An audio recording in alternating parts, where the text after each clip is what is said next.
chair, seasoned journalist, news hound, a man who believes in punching up, not down. This is the Situation Room. It is the only way to start your day. 05052021. Over. Roger. Mela. Manga. Wow. Yeah. How are you doing? Welcome to the Situation Room this lovely Wednesday morning, the 5th day of May 2021. Why is it so cold in the studio this morning? There are people who I think are of the mistaken view that people function better when they're freezing. Sheesh. So they turn this thing on to some really genuinely The cold. air conditioning was like put at 9 degrees. This air conditioning was just put. You know that is below freezing point. 9 is below 0. Yes. Oh, okay. It's below freezing point. In Kenya, anything below 15 is below freezing point. Yeah. When the temperature has dropped 15. It's cold. It's very, very cold. In fact, cold to the point where you can actually fall sick. So you can't survive in winter? Survive? No. But that's No, winter. no. For us, that's our winter. By the way. No, okay, like at a European winter. CT, what are you looking for in your pocket? You have really... What's in your pocket, CT? That's what I was looking for. Oh, okay. By the way, I have now found it. Okay. Now you can come closer to the mic. Now I can talk with and on the mic. Very good. Let me tell you. Say good morning. Good morning, good people. Huh? Thank you for listening, and thank you for being early risers. This delightful, wonderful Wednesday morning. Yes, I Very had to good. check. Asante My sana. clock was on Thursday, but clearly it is Wednesday. I think you hung around Eric Latif too much. I do, but I do that every morning. That's my point. Yes, sometimes I get the impression that I see you people more than I do my own family. It's a good thing, no? Really. You're getting some apathy. we are your own family. The others- Yeah, I don't know what you're talking about. I don't even know what you're on about, CT. Kweli, eh? Yeah. The others are cohabitants. I mean, think about it. Those ones just happen to live in your People house. whom you wake up at 3 so that you can hang out with. I mean, for the next Does 5 that happen hours. with many people? Oh, 3. That's your own family. Ndu, sir. how are you? Fine, thank you. Good morning, Eric. Very good morning to you. Morning, CT. Good morning to you. You have to arrange yourself to greet me. Yes. I have to organize myself. You know, every time I say good morning, I am reminded of an ad that used to chime when I was a child. Good morning, good morning, good morning, Lang Tonic. There was a... What? Good morning. Good morning. Lakini maumivu ya kizidi. Mwone daktari.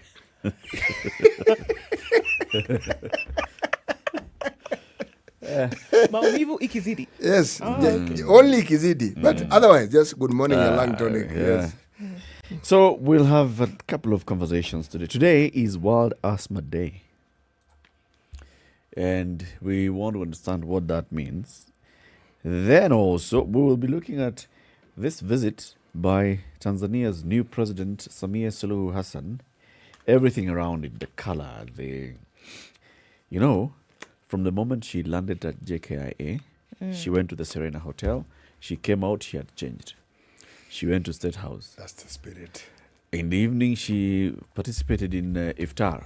She had changed. Good. There was a state banquet. She had changed. Hey, my friend. No. Don't This play is with a men. good thing.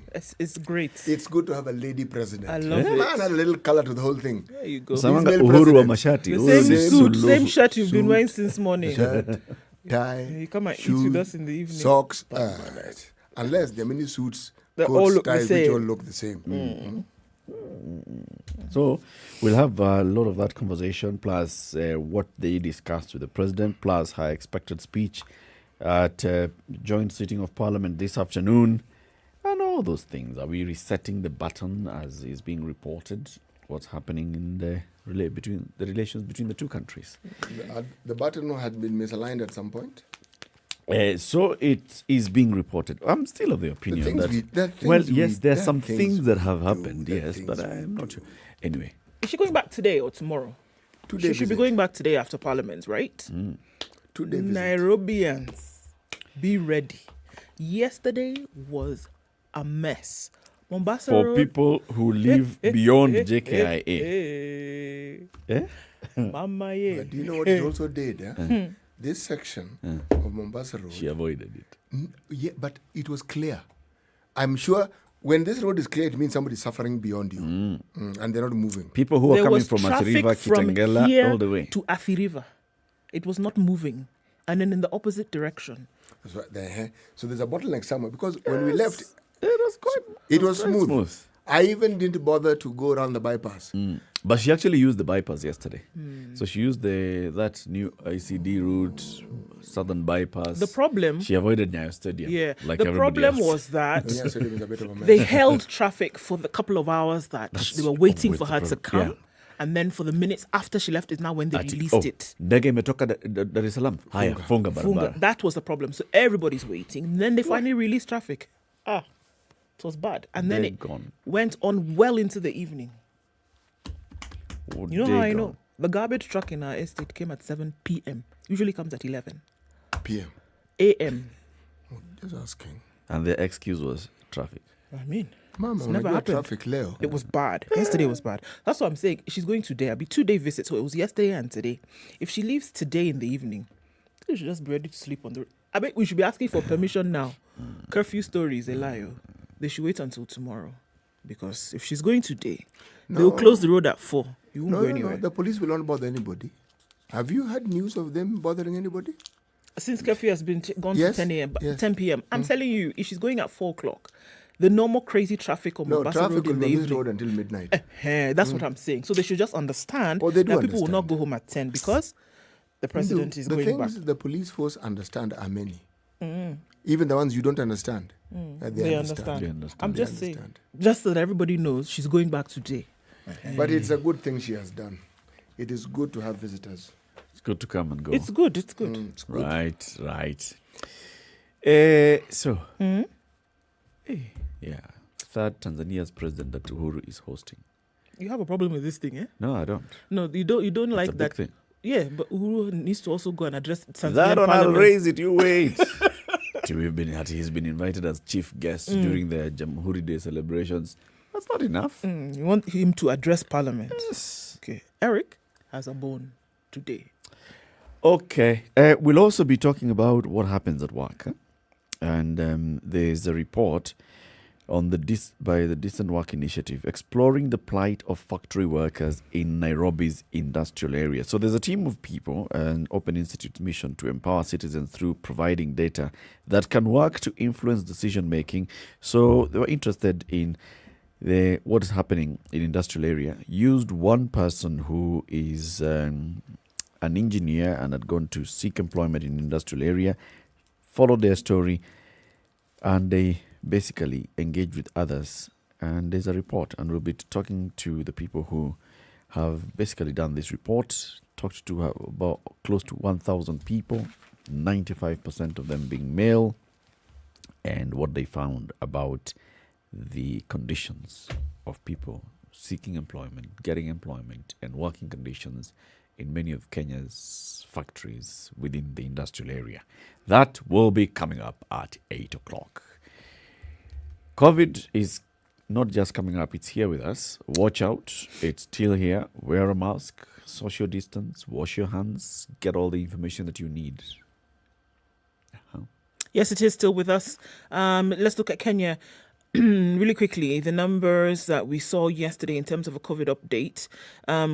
345 people tested positive, sample size of 6,686 in the last 24 hours. Positivity rate in Kenya now has dropped to 5.2. Wow. Total confirmed cases right now at 160,904.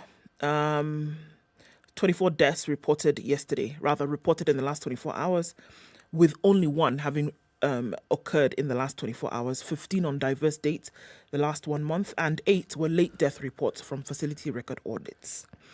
Now pushes the cumulative fatalities to 2,805. No. 3, 2, 1, go. No? Go. Okay, just going to let it go for today? Yeah. Okay. 1,230 patients are currently admitted in various health facilities countrywide. And 117 of those patients are on supplemental oxygen, with 109 of them in general wards and 8 in high dependency units. All right, so let's look at vaccinations in the country. So far, we are looking at 894,076 people have been vaccinated so far. 520,914 of those are 58 and above.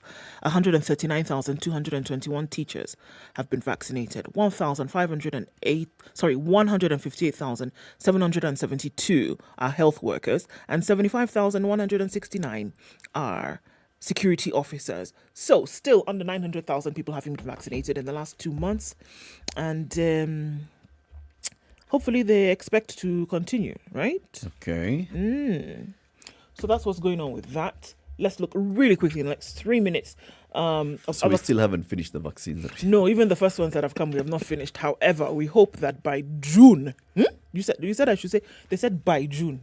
Okay, so by June 1st. So in the next 25 days. The next 25 days, despite we should my have pessimism, more I think the Minister for Finance, Head of Treasury, etc., allayed my fears yesterday. The moment you hear a certain amount of money, 7 billion, I believe, was the figure, has been allocated towards this. Yes. That is for this financial year, and we know when it ends. So now the next one, The next one, and we're told money. there will be more money. Those vaccines are coming. Do you know how much money has been allocated for counties? I do not know. 360 billion shillings. How much have they received? The money that he can allocate was given for this purpose. Remember, there's money we've received and you can't use it the way you want, okay? It isn't for building dams. It isn't for agricultural projects that never take off, okay? It is specific for COVID purposes. So unless you can turn a dam into a COVID situation, Anything is or possible. you can, in this country it's possible, or you can make youth problems a COVID problem. If you can sort of like configure that one out convincingly, not to us, we don't need to be convinced. You just need to say it. And as far as you're concerned, we've heard. Okay? Convince the person who gave you the money that that's the purpose. Then I think you can use the money. But I highly doubt it. IMF have been working with us for the longest time. They know us quite well. We also know them. Say the same way we've been working with them, We also know Why them. do you think we avoided them for so long? We also know them. You wait at it has been allocated, it has been earmarked. Let's I look see at we had logistical challenges. Challenges. So now we need to move this money into. Go ahead. Okay, so we're looking at the percentage selected countries' vaccine rates in Africa. And this story that is being covered, talking about South Africa's slow COVID vaccine rollout, not really happening well. The country with the highest percentage, interestingly, 66.56%, is Seychelles. The Seychellois have not been joking about this, and their government has made sure that vaccines are readily available. Apart from being readily available, making sure that the population actually does receive the vaccine. All 1 million of them. Yes, all 1 million of them still. All 11 million people in Israel, but still, we're looking at that number, right? South Africa, 0.49%. Morocco, 12.82% of the population have been vaccinated. Ghana, 2.71%. Senegal, 2.39%. Zimbabwe, 1.97%. Kenya, 1.53%. Nigeria, 0.57%. 1.53 what? Of Of the the population. having been vaccinated. 1.53 have been vaccinated. Yes, sir. Okay. When we've been talking about money. So when Oh, you you so mention 1.5, my mind immediately goes, so this 1.5 Billion. Wasn't What it is- 7? Yes, Wasn't it 7 what just has suddenly now? happened in the 1 minute? You see how quickly things can disappear? That's how fast money can go. Yeah. You thought it was here with Yes, us. no, me and you were still You just discussing. said like this, 7 billion, it's gone. Shall I just take this break? At 16 minutes after 6, Kenya's biggest conversation, jobs.standardmedia.co.ke. Remember that is their website, jobs.standardmedia.co.ke. Very many jobs being advertised there on a daily basis. Log on to jobs.standardmedia.co.ke. If you find a job that suits you, apply. If you find a job that doesn't suit you, inform somebody whom you think it suits. And then you can also subscribe for job alerts. So whenever a job that's relevant to you is advertised, you receive a notification via SMS or via email. The website again, jobs.standardmedia.co.ke. Good morning.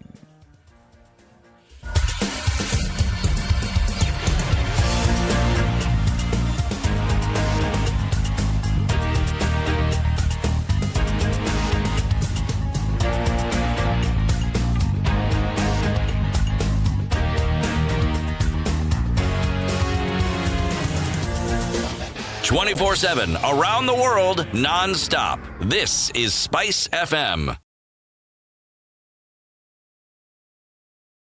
It's time to answer questions that are worthwhile. The Big Quiz Show is here. Register to play from the comfort of your home by SMSing the word JOIN to 23774. Then watch the live show on KTN every All right, Sunday cloudy from conditions 3 in p.m. Nairobi this morning at 17, going to highs of 24 and lows of 16. Rain showers in Nyeri at 16, highs of 23 today. It's also raining in Nakuru at 16, highs of 24. 22 will be the high in Eldoret, where it's mostly cloudy at 14. It's 20 degrees and light rain in some parts of Kisumu. 27 the high today. It's also raining in Kakamega at 15, highs of 25, highs of 27 in Mombasa, where it is raining as well. It is the same story in Malindi at 26. That'll be the high for today. And Kampala is also raining at 19, highs of 24, lows of 17. Partly cloudy conditions in Dar es Salaam at 24, highs of 29. 20 will be the high in Johannesburg today. It's clear at 10. 25 degrees and mostly clear in Lagos, highs of 32. And we're looking at highs of 30 in Kinshasa, where it's raining at 24. Looking out east into Beijing, it's 23 degrees into early afternoon. You'll see highs of 27 and lows of 14. 13 degrees will be the high in Paris. It's clear at the moment at 6. It's also 6 and mostly cloudy in London. Highs of 12 and lows of 3. And New York, Tuesday night is 13 degrees and cloudy. Coming into Wednesday, go to highs of 20 and lows of 13.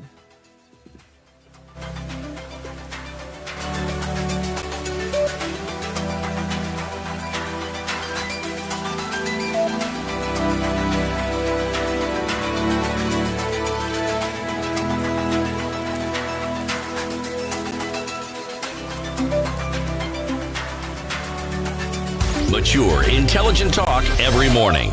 Spice up yourself.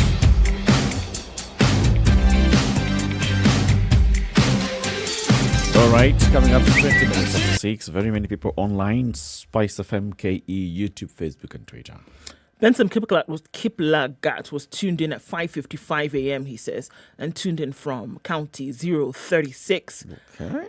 John F. Kennedy Ouma says, wow, Mr. Muga, did you just say that we need to change the dams projects to a COVID-19 situation?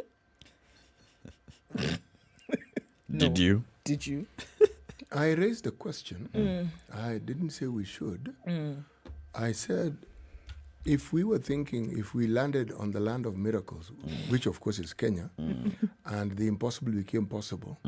So funds that were specifically earmarked for COVID-related activities, yes? Could go somewhere else. It could go somewhere else. Voila. Yes.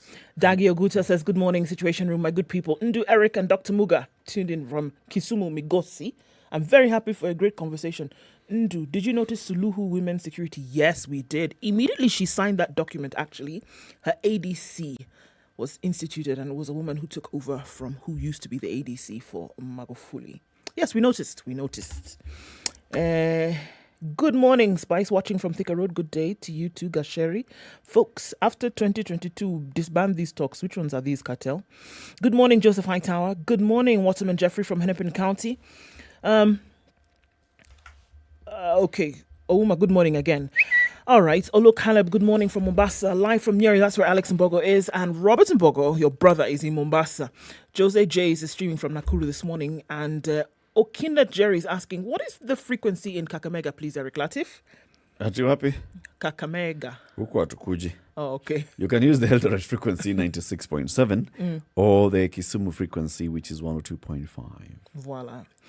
Ngetich Eliud is tuned in this morning, and so is Washira Wilfred. Hey, Ndu, CT, and Eric. I am up in Gishugu. Well, good morning to everybody, and Karibuni Sana. Right. Thank you very much, everybody, for tuning in. So, CT, today's proverb? Indeed. Today is the day. Is it not just? In the land of promise, many may die of hunger.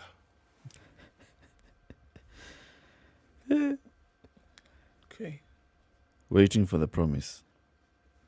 In that particular geographical location of promise, hunger is a surety. So there you go. The government has promised to spend 7 billion shillings to buy vaccines by end of this month.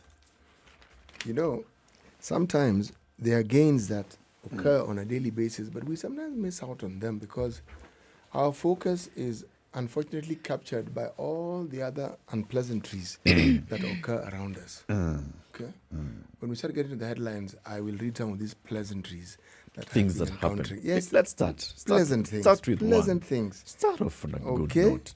Right. Something that caught my attention, and this one, there are two related articles. Because they both relate to land, and they're in the Business Daily. Kenya, JKIA, has won a land dispute that has been going on for the last 16 years. Okay. All right? And they say that this 16-year-old battle, unfortunately, involved land that had been allocated by the government for the development of the airport, the Kenya Airports Authority. Okay? Now, this land was then allocated to a group that calls itself the Ungani Settlement Scheme and Mlolongo Association. And it covers 200 hectares of land. It's a huge piece of land. Wait until you think that is huge. I'm going to an even huger one. It was subdivided.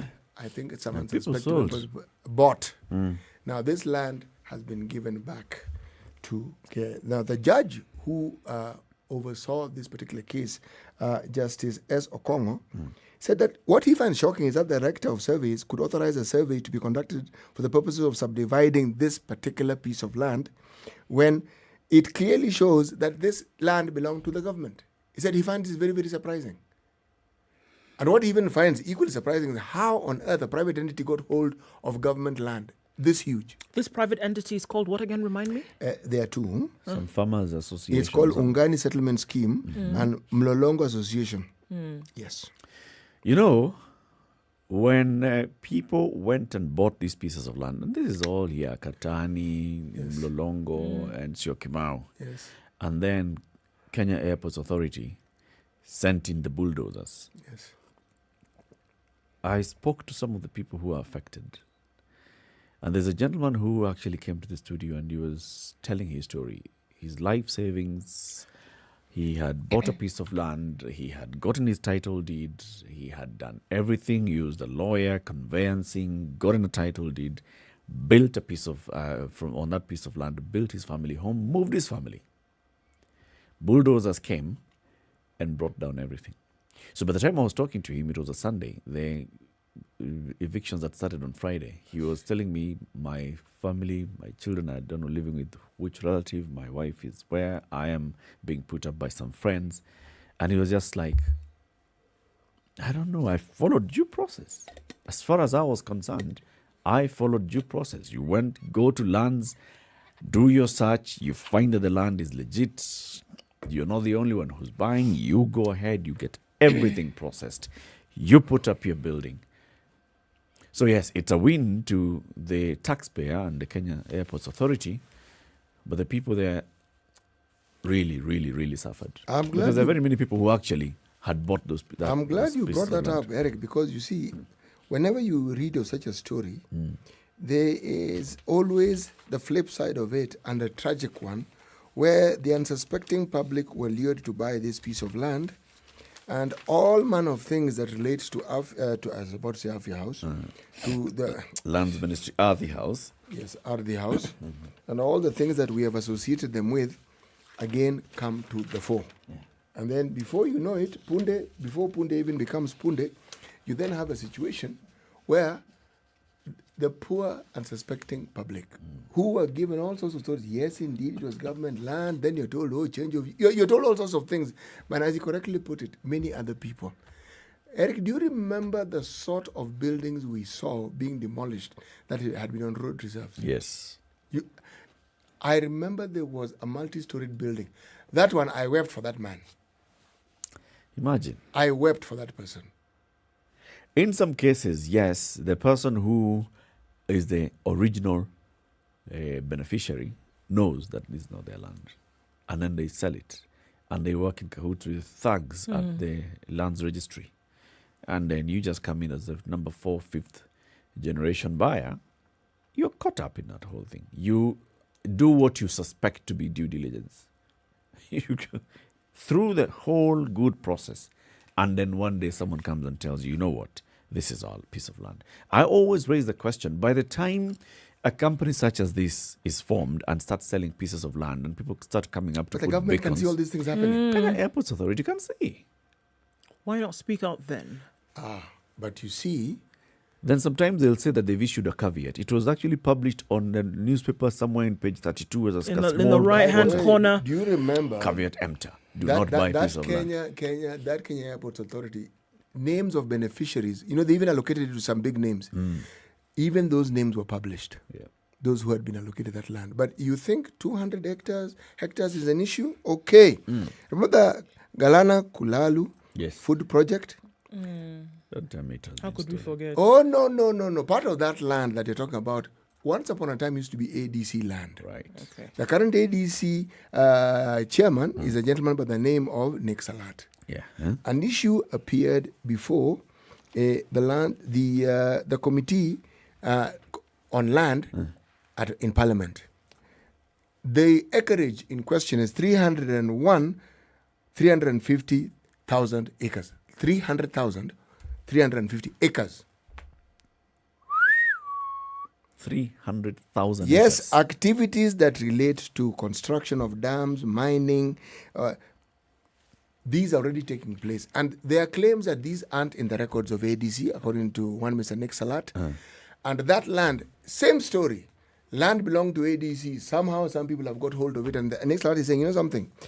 We don't understand. This land, we know it's ours. We want it back. So ADC want their land Oh, back. they want their land From back. who? Apparently, that detail is not given to us in this particular article. The only detail that we are given is that it is before the Committee on Land. Aye. Yes. Aye. Okay. And the committee will meet the Ministry of Land next week to seek the details of how this particular piece, let me be appropriate, this large piece of land was actually grabbed. Let me just say this. It may appear that when you conduct yourself in certain, when you're part and parcel of certain activities, that because of time you'll have gotten away with it. No. It'll catch up with you. Or at it'll some catch point. up with you. And unfortunately, there'll be all these unsuspecting poor people who will really, for such people, your life gone, finished. Yeah. Because what? By the time you talk about This was savings it. and pensions, This was what just else do you your. have? This was your leg up. This was it. Life savings, and you have decided, let me put up this house, and then from this point on. In fact, the gentleman I was talking to, he had, yes, life savings was what he used to buy the piece of land. To build, he had gone to his SACCO and borrowed. Gone up. When you see now the kind of work being done at the lands registry, digitizing it and harmonizing all those, I'm hopeful. The It will digitization work. process, I am not hopeful. I am anything but hopeful. Because if I look at the history and the saga behind the story of digitalization in that ministry, I am apprehensive. I'm completely apprehensive because somewhere along the line, some demons and devils and monsters are suddenly going to rear their heads and they're going to wonder, goodness gracious me, how did this happen? They will creep in. And you'll be told, well, we digitalize it. You'll be told a story. You'll find some land which actually happened it to be was a somewhere, security has issue. disappeared, someone else's name. I am waiting. Let's see how it goes. I'm 6:30, Kenya's biggest conversation. How are the roads this morning? Let's hear that and then look at more headlines. Good morning.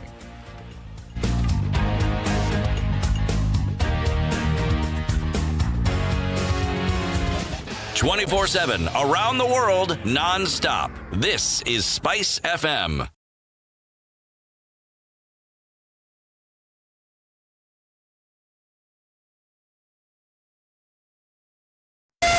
Spice FM, Malindi. Things are looking pretty calm this morning on major roads. That's not to say it's going to remain that way, at least for the next 30 minutes. Coming off Mombasa Road, it looks pretty good. Even past GM today, it's not too crazy. Not at this moment, at least. But this one is a wait-see kind of situation. Okay, let's look at Jogo Road. Coming off of Jogo Road, going into the city.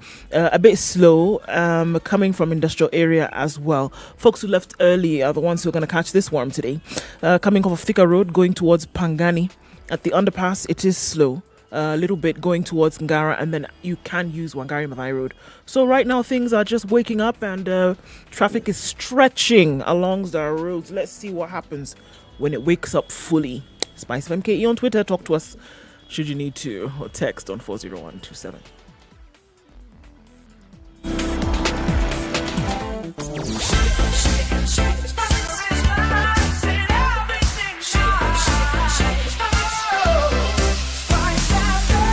Spice up your life. Mature, intelligent talk every morning. Spice up yourself.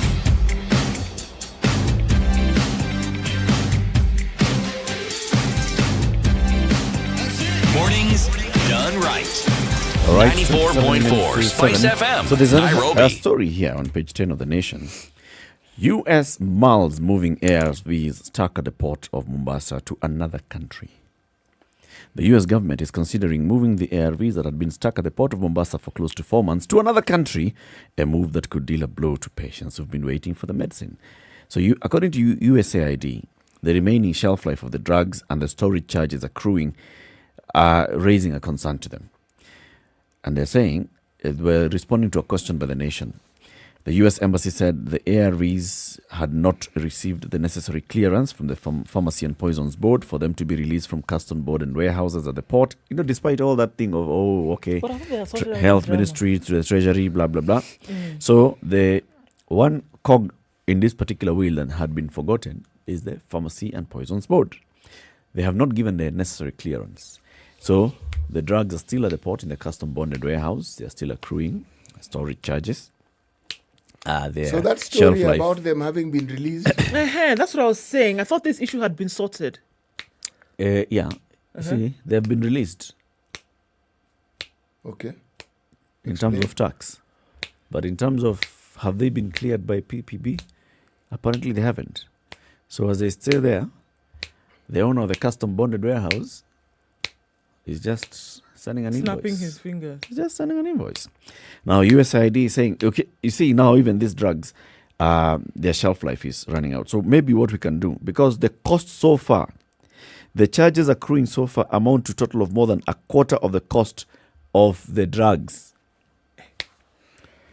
The embassy indicated that if the consignment is cleared, then it will be moved to a USAID contracted warehouse in Nairobi and will be prepared for disbursement once the government permits the US to distribute the medicines through appropriate mechanisms. If the clearances do not arrive, the US will need to determine whether it is cost efficient, given the remaining shelf life, to keep the medicines in storage near the port or move the medicines to other countries where they are also needed. This is a slight threat by the USAID and the US Embassy. What I don't understand, the threat for me isn't even germane to this. It's not even fundamental. You mean to tell me that drugs which are essential, their people's lives depend on these things. And you're telling me that the government doesn't seem to understand the seriousness of this situation. They understand. They understand. No, they don't. They understand. They do not. They're just being bullish. No, in their they don't approach. understand. I think here, I see what the story is saying. And this story has always been, from the first day, it has always been slanting on one side. And my natural inclination is to look at the other side and ask myself, so who's pushing this story and why are they pushing this story on this particular slant this way? Because it appears to me that there's a proper push here. There are two bullies. And the two bullies are the ones that are fighting. There's a bully who believes, you see, I've given you donations. So you do it my way. You accept it my way. You distribute it my way. You give it to the people my way. After all, it's a donation. I'm giving them to you for free. And then there's the other bully who says, but wait a minute. I am the one who runs this ship here. You come and talk to me nicely. Oh, I'm going to report you. I'm putting you in the media. Then there's pressure. Okay, release those things then. But mutajua mjui.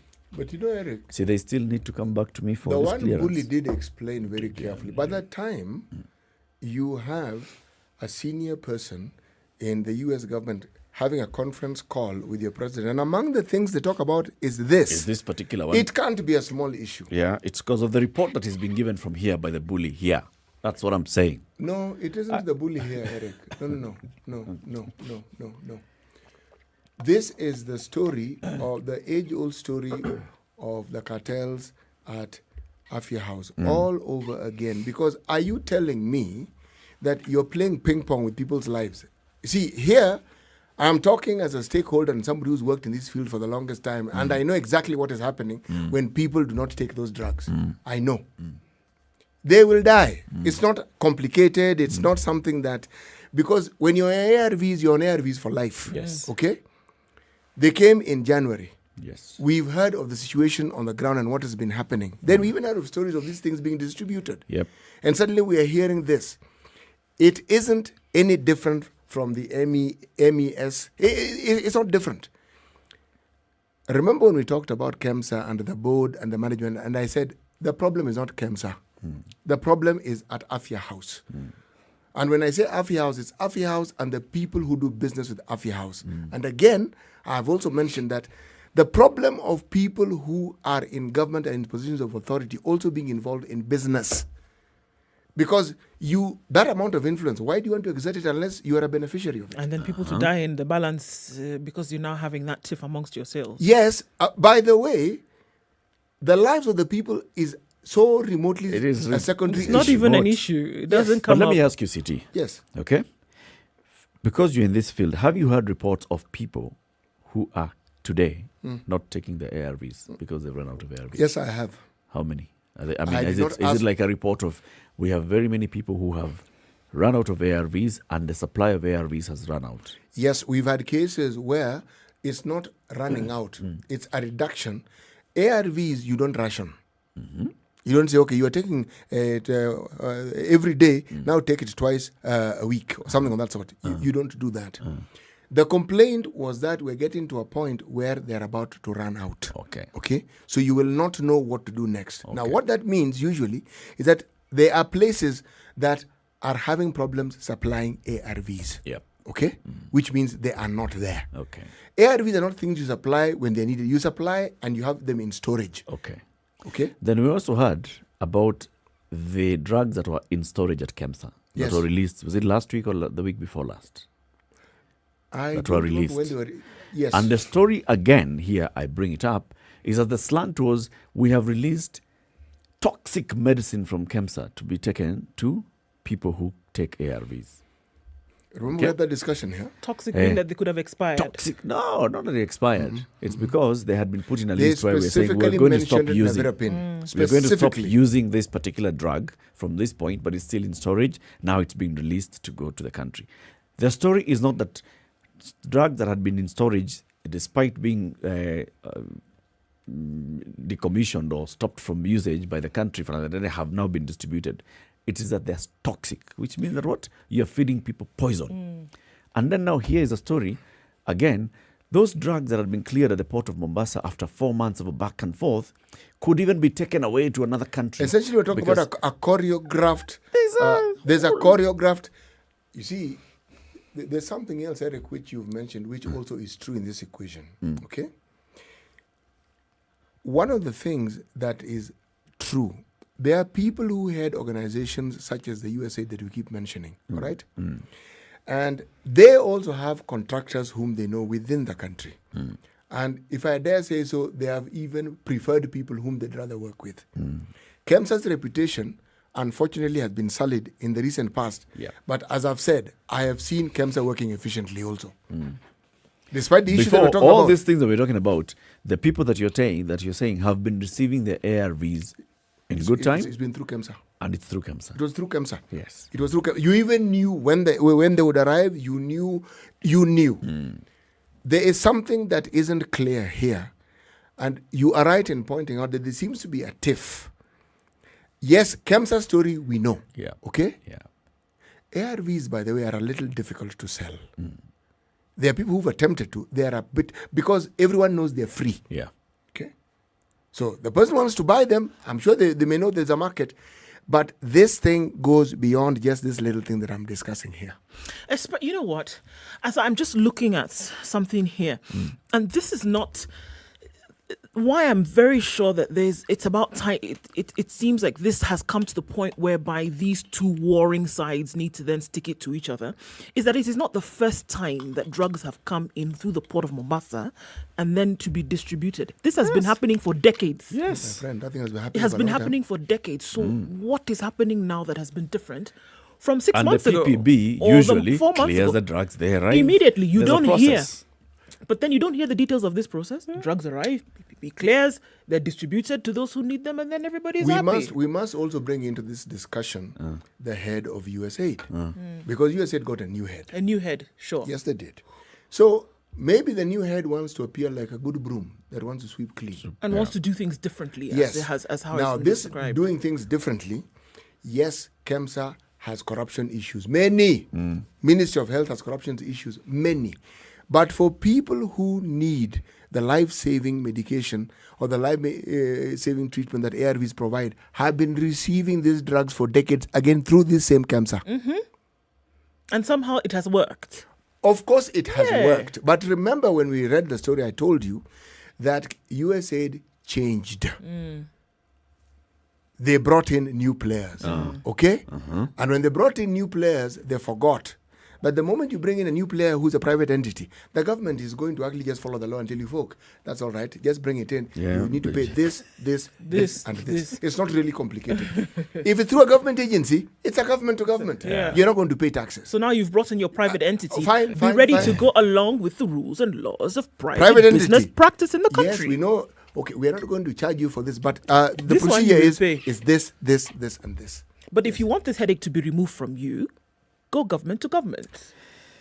You know, You see, this like you said, so USAID is basically reworking the entire supply chain. So when you work the entire supply chain, who is importing is different.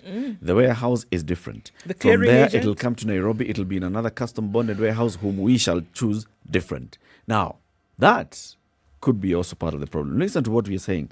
According to Mr. Alan Chalo, the head of trade affairs at the Poisons and Pharmacy and Poisons Board, when the USAID submitted an application for clearance to the board, it was instructed to amend the consignee to read Kenya Medical Supplies Authority. They applied in the system, but once you place a wrong consignee, it is automatically rejected, and they flagged. have since applied for a new permit. A senior officer of the PPB told the nation that the instruction to make KEMSA the consignee of the drugs came from the Ministry of Health, and the board had no control over it. The other 78 containers were released without changing the consignee to KEMSA. Ministry of Health insists that the consignment must be distributed by KEMSA, while USAID had delegated the distribution and procurement to Chemonix. That's the whole game changing now is that little back and forth, and it's basically people trying to show I'm bigger. Chemonix is registered in Kenya, so one could argue that it's a Kenyan organization, but it is an international organization that emanated from the US. Okay. Yes, it will be referred to as a local NGO, and the localization is because of the registration that it has. Okay, so it's this situation where we are dealing with people who we think and we believe we know. But But you don't know. you don't know. 6:45, time for another quick break, and then we look at other headlines. Good morning.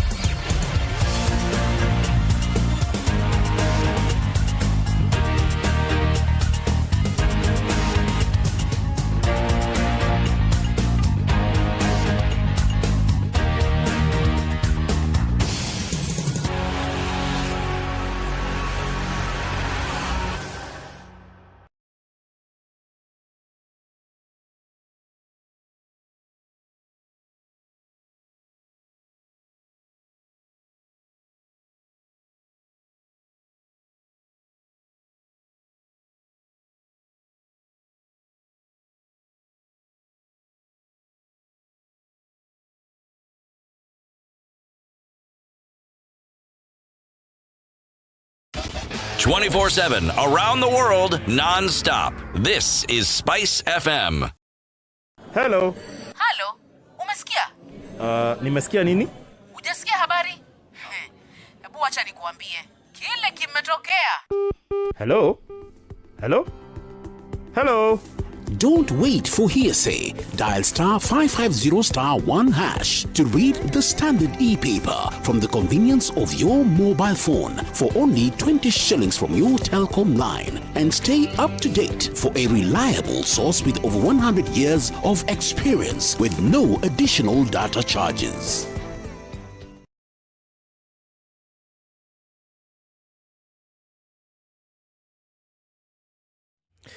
Minutes to 7, Ndu.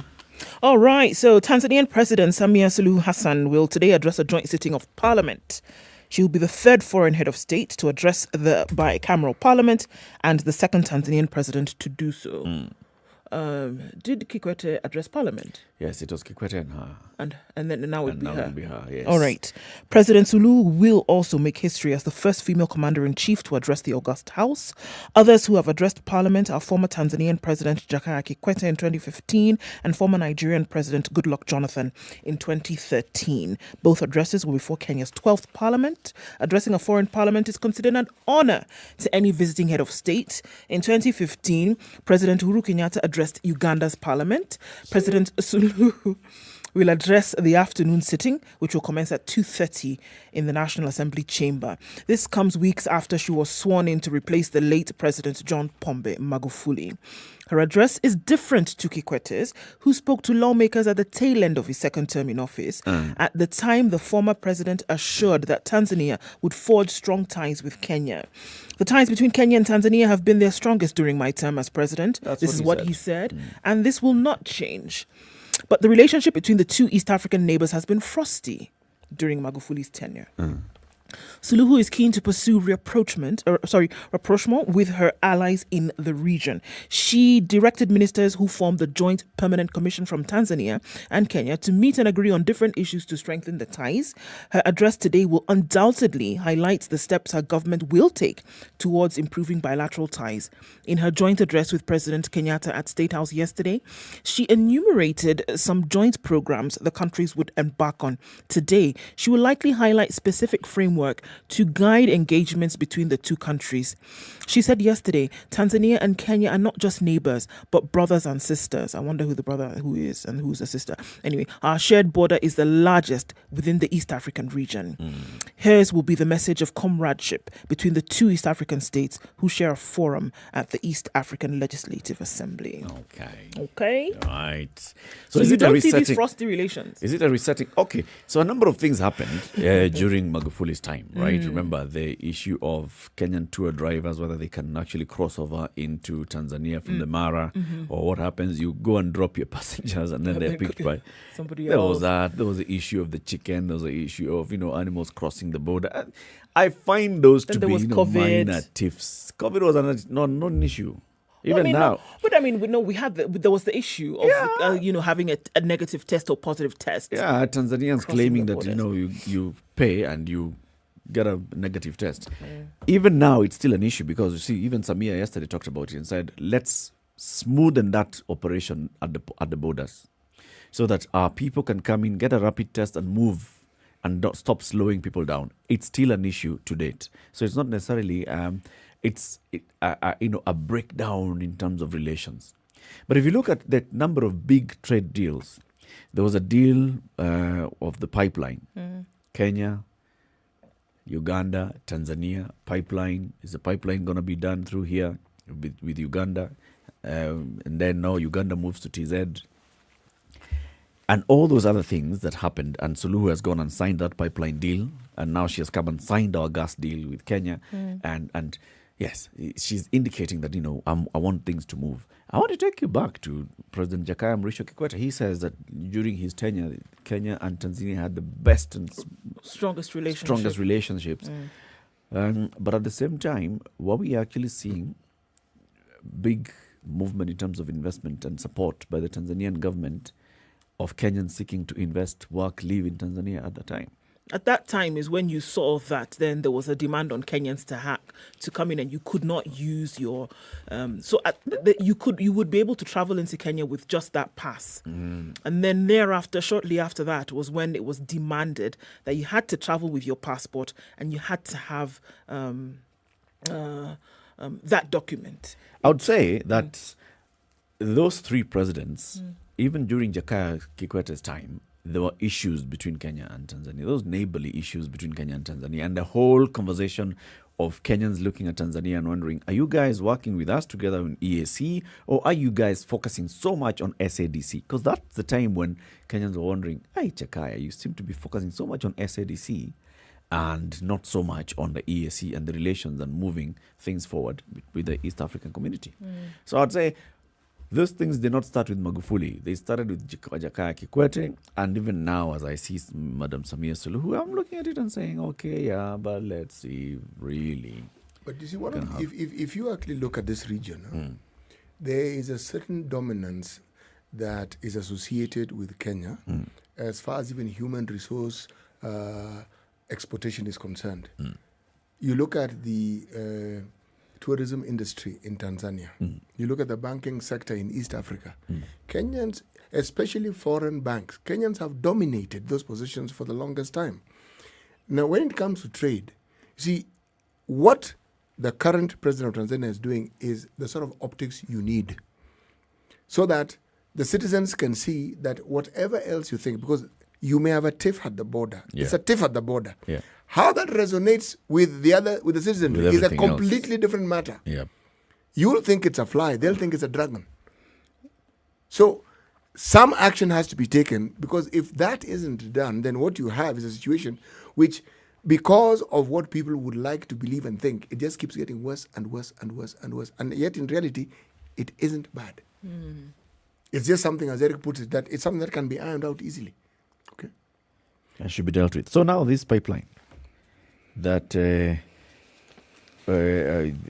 two countries have signed on the pipeline, it's going to bring natural gas from TZ to Kenya.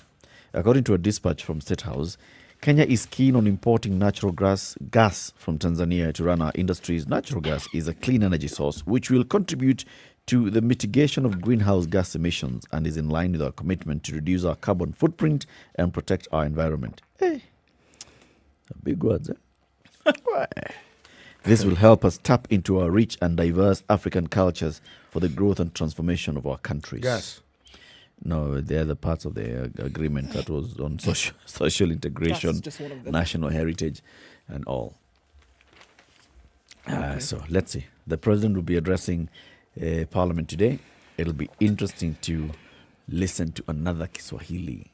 It would be nice, proper Swahili in Parliament. Okay. And hear what they say. I'm raising the issue of Tanzanians need to allow a president to go and address.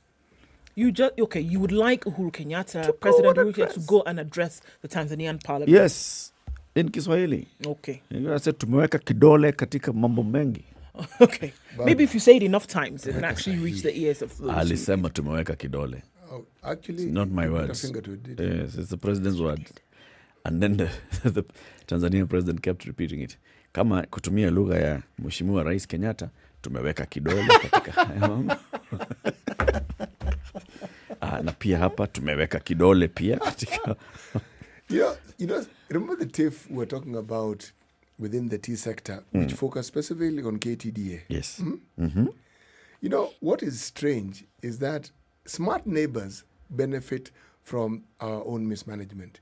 All the people who knew what they were doing, the experienced managers of tea, you know, two leaves and a bud.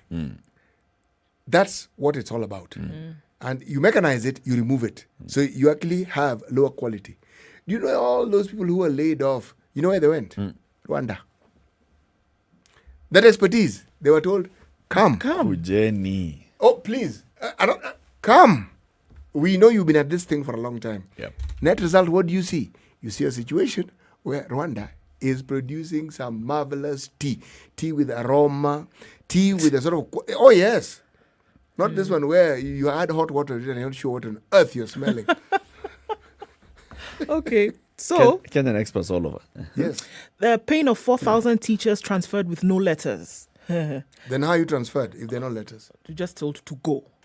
The fate of about 4,000 teachers hangs in the balance 2 years after they were transferred by the PSC to teach in technical colleges. The teachers, now referred to as trainers, were moved from the TSC after the Technical and Vocational Education Training TVET Act 2013 transferred the technical training function from the State Department for Vocational and Technical Training.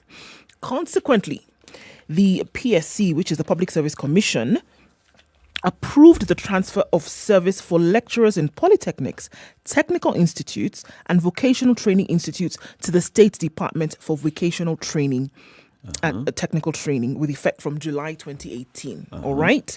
With this, through a circular dated on the 27th, the TSC transferred some 3,780 lecturers and institutional administrators to the State Department for Vocational Training.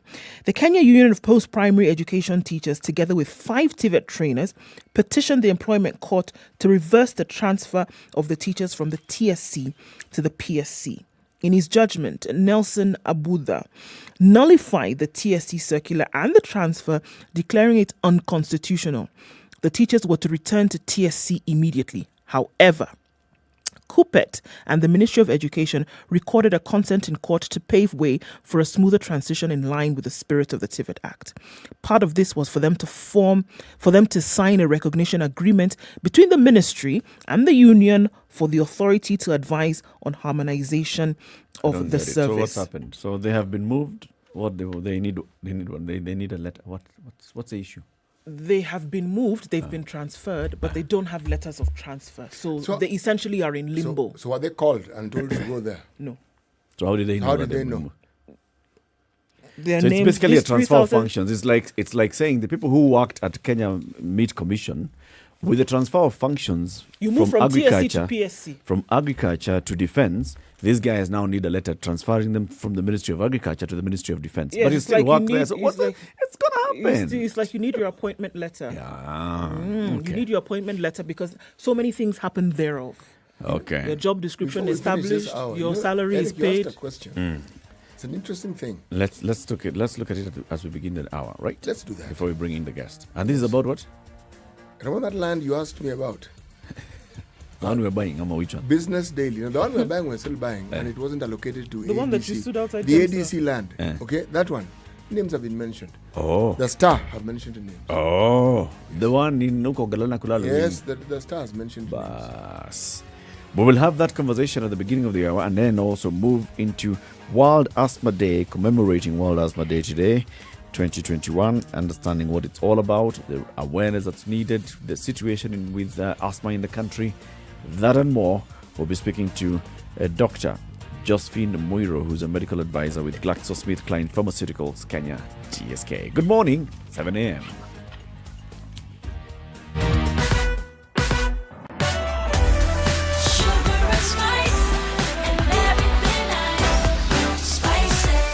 Spice up your life. Spice FM, Nakuru. Traffic. So let's look at how it has changed on Mombasa Road this morning. Trying to get into the city. It's going to take us some time, but not too terrible right now. From the SGR, then moving towards General Motors. It's slow, but it's moving, so it's not too bad. Let's look at Jogo Road going into the city. Also slow, coming from the City Stadium roundabout, then onto Landis Road. All the way from Hamza, we see a problem this morning, so it's going to take some time. All right, let's look into industrial area. Lunga, Likoni, that area, and then joining with the Likoni interchange, going on to Mombasa Road, also taking some time this morning. So this is where we see traffic starting to build up today. Coming off of Thika Road, joining then from Kiambu Road, also pretty slow, as you then join the underpass headed into town. So normal traffic musings. We'll see what it looks like in a short while. We're officially getting into traffic hour now. Hopefully things will not be too crazy today. SpiceFM KE, that's the way you can get in touch with us on Twitter. Text on 40127. Let's keep things moving this Wednesday morning.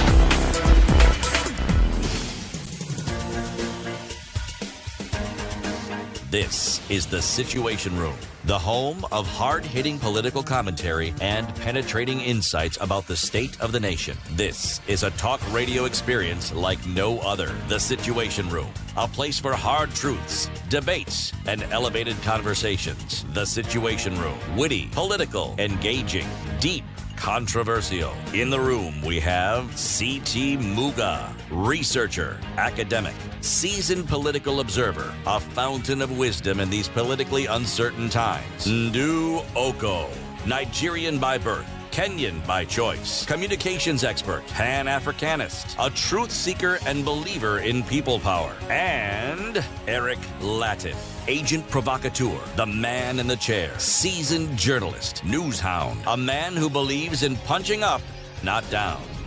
This is It's The 2 minutes Situation after 7. Kenya's biggest conversation continues. Welcome to the second hour of the show. We're glad that you are tuned in wherever you are around the country, around the world. Live streaming on SpiceFM KE, YouTube, Facebook, and Twitter. CT Muga. Today's proverb? Right. In the land of promise, a man may die of hunger. In the land of promise, a man may die of hunger. Yes. So this is one of those, if you have not said where it is from, I should African. assume. It is African. And I've also added a rider. I continue, and I'm going to add the same, that what often happens with these things is you find it is a proverb that has actually been used in other places. The import, the meaning is the same. What the message it purposes to send is the same. But, well, this is the anglicized version of what it was in whatever language. Okay. So tell us about Galana Kulalu. Well, Galana Kulalu, I have an issue with this particular headline. Okay. Okay? Because they're saying mentioned. But this is what the headline says. P.S. Irungu mentioned in irregular Galana land allocation. Who's a P.S. Irungu? P.S. Irungu, just for your information, is... Patrick Smith Irungu. Or is it Principal Secretary Irungu? It is Water and Sanitation PS. Okay. Okay? But he is not alone. Also mentioned are Interior PS Karanja Kibisho. Okay? Now, why I'm saying I have a problem with the mention, it is stated that way and no further details are given. What is mentioned? That they're mentioned as in, beneficiaries? Yes, as or is it mentioned as people who may have participated in the transfer? Right. Nick Salat was on who's and they don't say it is Nick Salat, they imply it. But this is what Nick Salat said. Our attention has been drawn by the sentiments of Joseph Irungu in his interview by Royal Media Citizen TV on November 2nd last year, in which he expressed the government's desire to dispose of the above captioned properties in various ways, including an allocation of squatters in Kilifi. So, Joseph Irungu, the Principal Secretary, has not benefited from the land. He spoke at an interview and said the government is desirous to do this, and the other. Yes. And remember what... So now we say he's mentioned. This is what I'm saying, I have a problem with this headline. So he was just mentioned. So you can mention. I was walking down the street and I saw Eric Latif. Nick Salat mentioned about ADC land. Of course, he's the chairman. He's the chairman. He is talking about ADC land. Nick Salat has not mentioned names. No. He said, I'm not in a position to give names of the influential people. It is up to the investigating authorities to find out who they are. You think he's been in this game for this long and he doesn't know exactly how to play it? Okay. There are things you do not say in public unless you're absolutely sure what it is you want to say. And the fact that somebody is in a certain ministry doesn't necessarily mean that he's been involved in some underhand deals. He just happens to be in that ministry. Yeah. Yes. It's part of his job. Yes. ADC is under what? Under Ministry of Agriculture or That's Ministry agriculture. But remember, the moment There's you a lot brought of in water. the Galana Kulalu, water, sanitation also comes in. Okay. So today is World Asthma Day, the 5th of May, 2021. The celebrations are organized by Global Initiative for Asthma, which is a World Health Organization collaborative organization founded in 1993. It's held in each May to raise awareness of asthma worldwide. Although asthma cannot be cured and it's possible to manage asthma to reduce and prevent asthma attacks, also called episodes or exacerbations, this year's World Asthma Day is themed Uncovering Asthma Misconceptions. There are very many misconceptions. Among those that have been listed are: 1. People say asthma is childhood disease and individuals will grow out of it as they age. Don't worry, as they grow older, it'll go. misconception. Second, that asthma is infectious.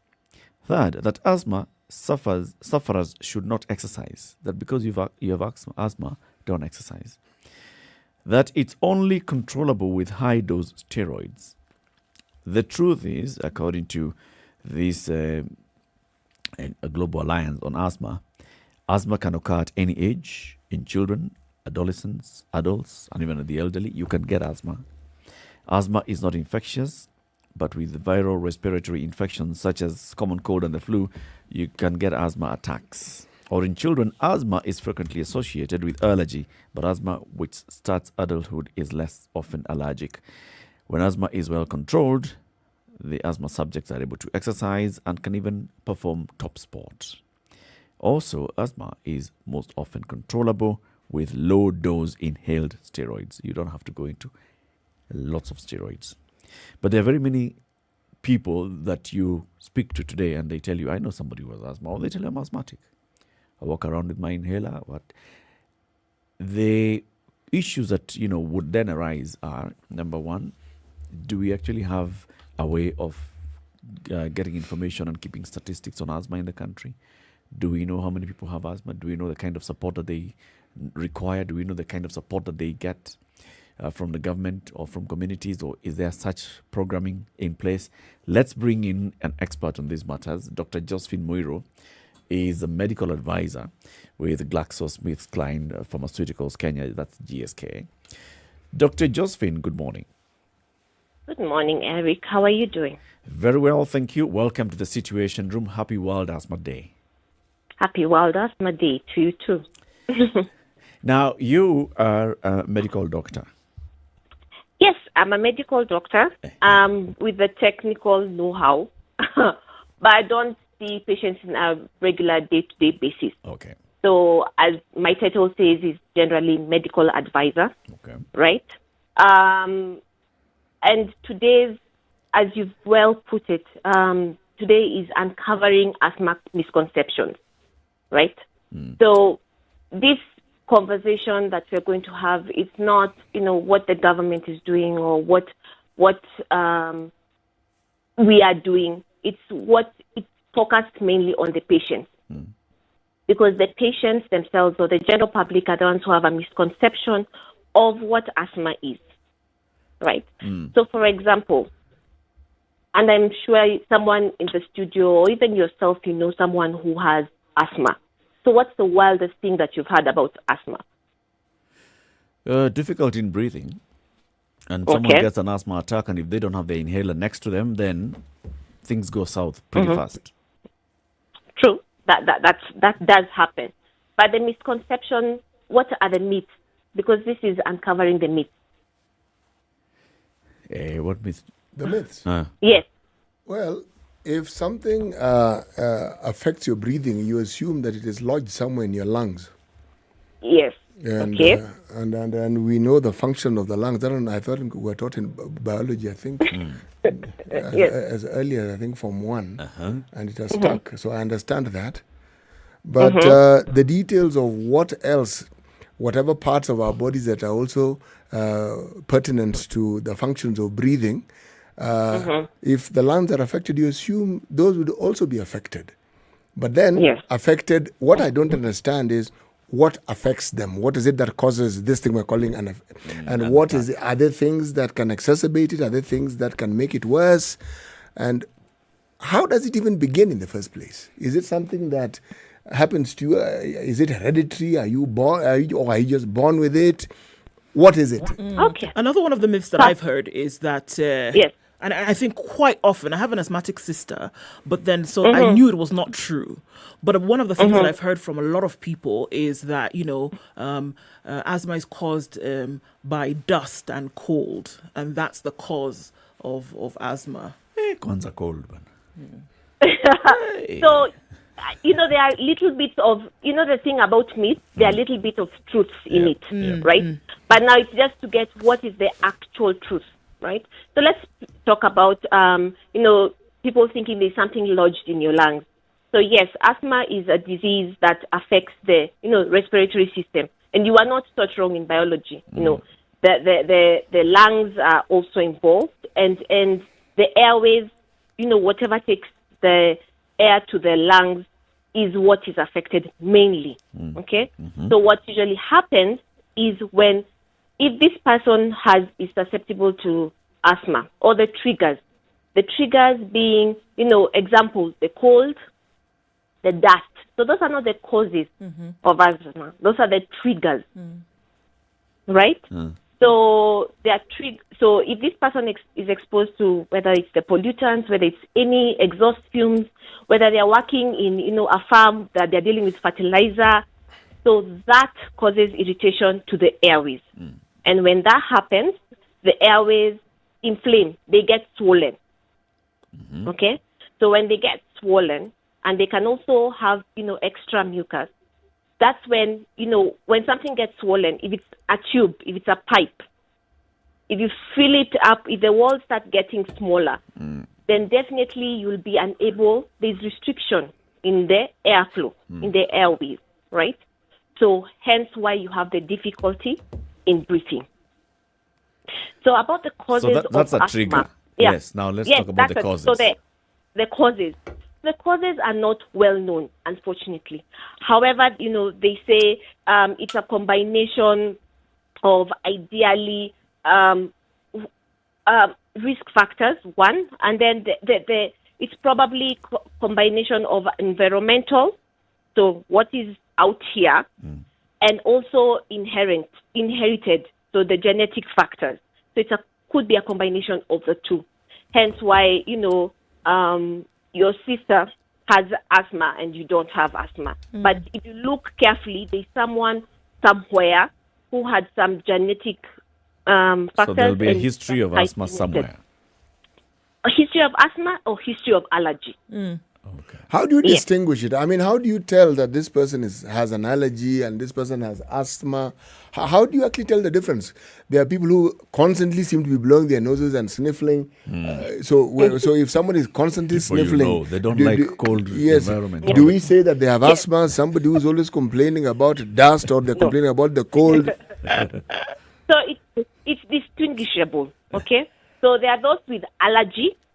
Okay, just by itself. Okay, and there are several tests that we are able to do, or doctors are able to do, to distinguish or diagnose what exactly you're allergic to. Okay, then there are those patients with asthma. Okay, and allergic asthma. So the allergies or the allergens, the triggers, like the dust, the cold, can trigger an asthmatic attack. So it doesn't necessarily mean that a patient with allergy, has asthma. Okay. And even and then there's also non-allergic asthma.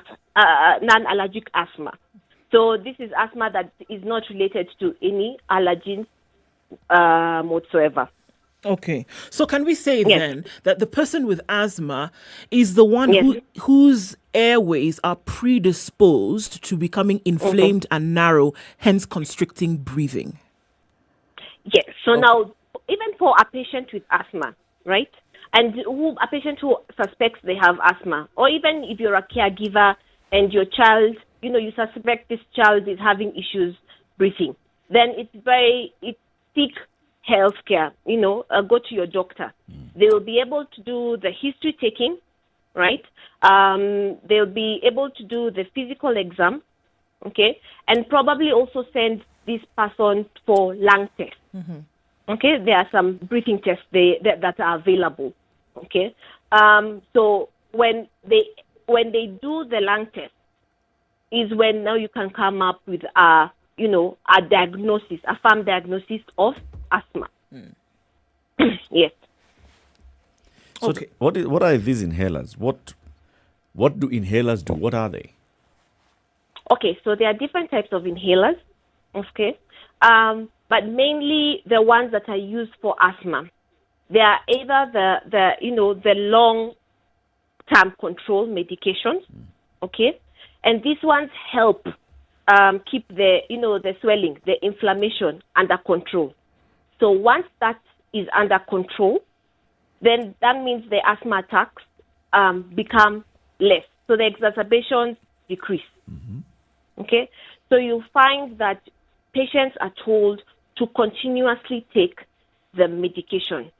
One, because the asthma is a chronic disease. It's not something that comes on Monday and will disappear on Tuesday. No.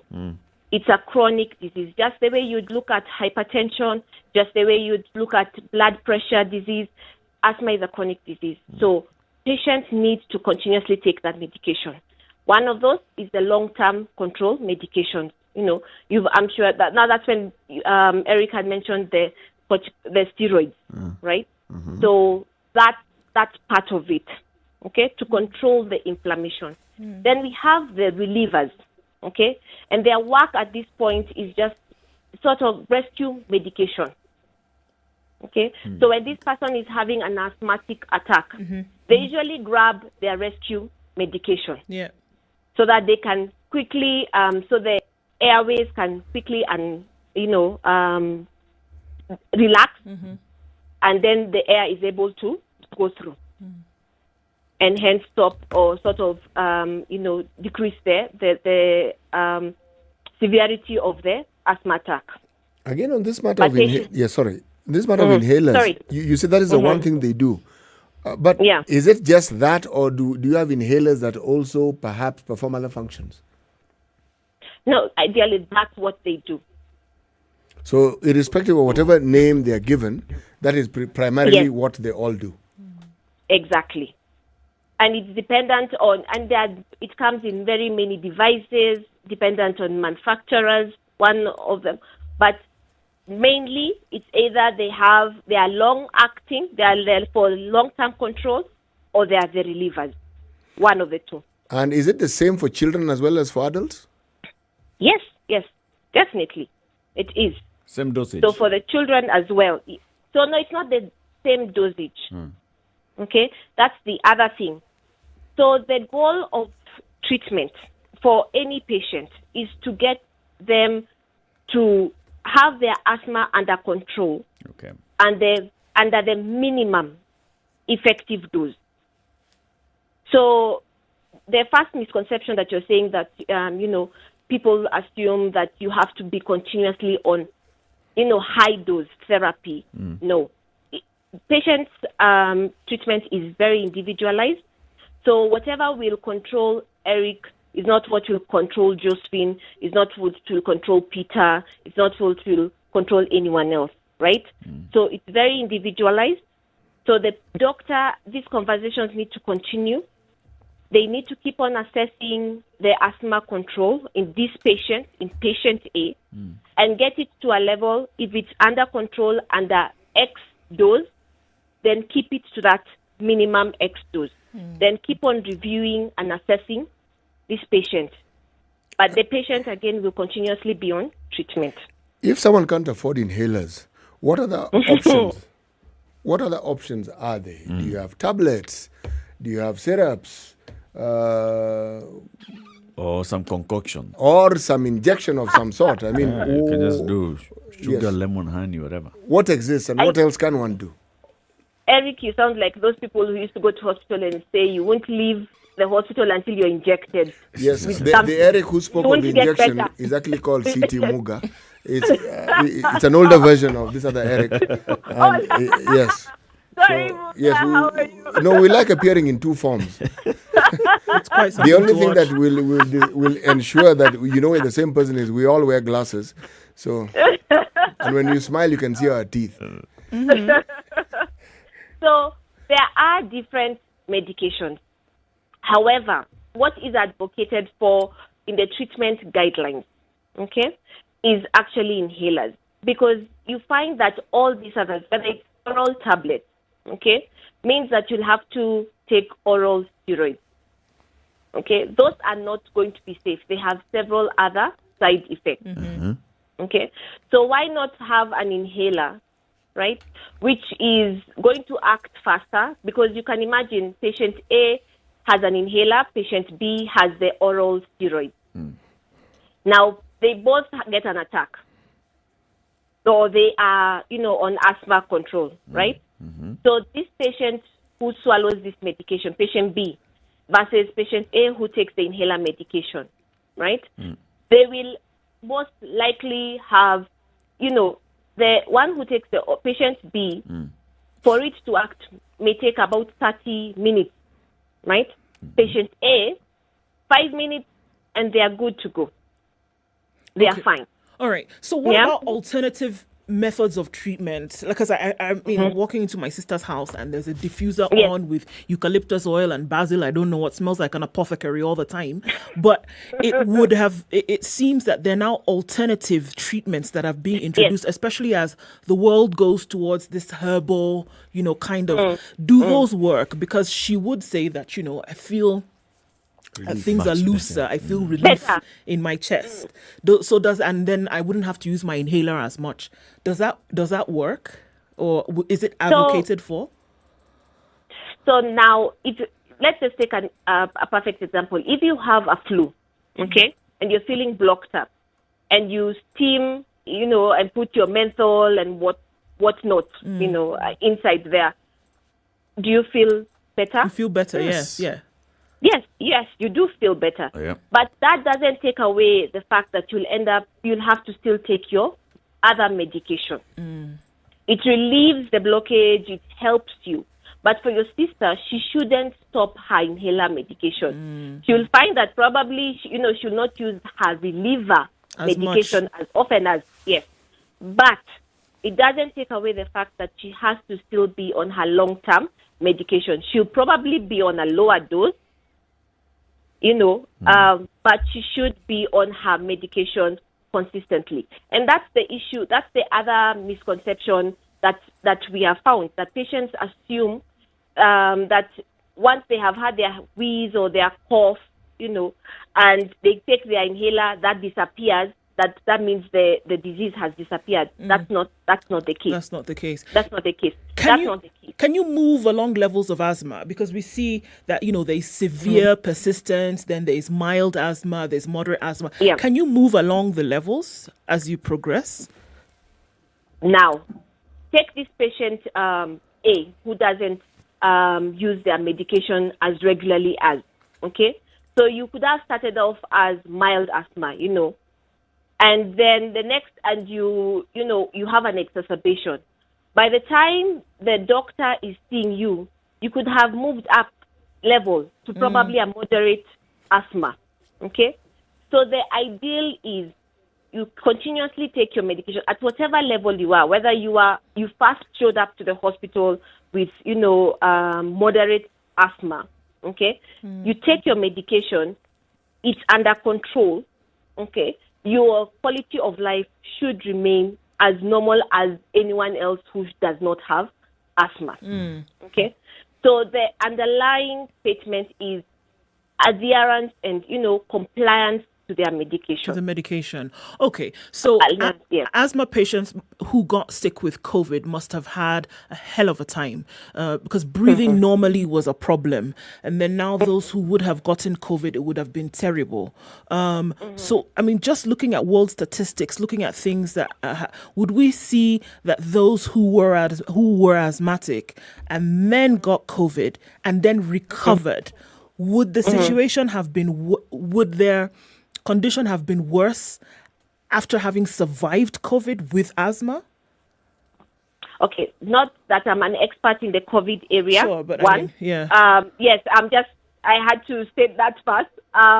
But what was seen in the different studies, patients with asthma did not increase their risk of getting COVID. Okay. So we all know at this point, anyone can get COVID.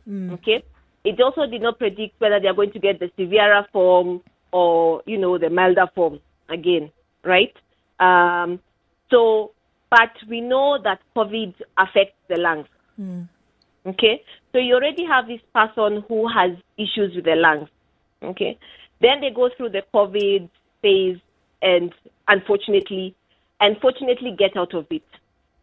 So even patients who were, or people who did not have asthma getting COVID, their lung capacity, or there is something that they deteriorate.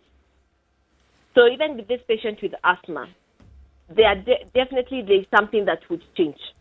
Okay, and their asthma control, probably they are getting more exacerbations or flare-ups or attacks after the COVID, but it still has to be, assessed, reviewed, and their medication stepped up to a point where it's now they get back to where they were with asthma control. Dr. Let me ask this question. What happens when the inhaler doesn't work? What you mean? That's a good thing, because now that's the other thing that patients come with. Daktari, my inhaler doesn't work. Hii dawa haifanyi kazi. Okay. But it doesn't work. What do you mean? You It press fails at that Yes, moment, but- or you use it over time. It's It's not doesn't give you the functional. relief. If you use it, you don't have relief. Okay. You can sort So- of depress it and breathe in as often as you like, but no relief. What do you do? So the question the doctor should ask, okay, where did you bring the inhaler? Yes, no. How are you using this inhaler? Okay. Let's say Because all that has been the- checked and you're doing exactly Yes. what you're supposed to do. And Yeah. It's there, and yet it's not full. doing what it's supposed to do. So then at that point, when you have been assessed, you review the medication. So this person may need to have a higher dose of this medication. Okay, so you're stepped up. It's At called what stepped point up do therapy. doctors then prescribe steroids? Well, the inhalers have steroids. Yes, but clearly Yes. sometimes the steroids within the inhalers don't work. So perhaps an injection might work. I'm bringing the discussion of the injection. The injection now comes in. I know you're going back to the Mimi nataka injection. shindano. Muga, clearly you're a difficult one. Daktari sitoki hapa bila injection. Bila shindano, how do I know I've been treated? Hii tembe haifanyi kazi. So, Kwanza hii hewa ambayo napuliza pia hii haifanyi, sasa shindano. so you're the patient who will most likely be highly assessed, right? How you're using that inhaler, others continue using it when, it's empty, there's no drug in it per se, right? But the idea is, and the cycle is with asthma, you review, you assess, you adjust, okay? And that's a continuous cycle, whether you're doing well, so every time that you're going to see the doctor, okay? And when the doctor sees that, yes, indeed, that you've been using your medication well, your inhaler technique, has been good, is good, and all those parameters are checked, yes, then they adjust your medication, okay? So in asthma, it's either if you're not under control with X dosage, then you are stepped up to Y dosage, okay? So when you get the Y dosage, you will have to be reassessed, okay, sooner, okay, to see whether your asthma symptoms are under control. Okay. So the doctor will keep on stepping up, assessing, okay, and adjusting when need be. Okay. When need be. The inhalers do work, the steroids do work, because as I mentioned at the beginning, these ones control the swelling, the inflammation. That's why, it's advocated for in the guidelines. Let's take a break at this point, Dr. Keep it right here, because Yes. we'll open up the phone lines for people who may have questions or concerns, or maybe some of the misconceptions, to raise them with you, and you can respond to this. Having a conversation with Dr. Josephine Muiro, medical advisor, GlaxoSmithKline Pharmaceuticals Kenya, that's GSK. And it's about World Asthma Day, which is being commemorated today everywhere in the globe. The theme for this year is uncovering asthma misconceptions. If you've got any question for Dr. 0719-012-600, or also you can ask the question on our social media handles, SpiceFM on Twitter, on Facebook, or on Instagram. She's here, she'll be answering them. Now that she brought in the issue of X and Y, let's talk about math. GenerationNextChallenge.com is a portal where you can take your children to understand math better, engage with computational skills, understand robotics, and they'll participate in a couple of challenges with other children around the country. GenerationNextChallenge.com, they participate in the Kenya National Challenge. And when they do this, then they are engaging with children, they learn, they are able to connect math to real life, like Daktari has done, bringing X and Y into real life of your health. And then once they do that, then you can also participate in international challenges. That's generationnextchallenge.com. Your children between the ages of kindergarten age to 11th grade. Register them there. Let's take a break, take a look at the weather and traffic. We'll be back shortly. Good morning.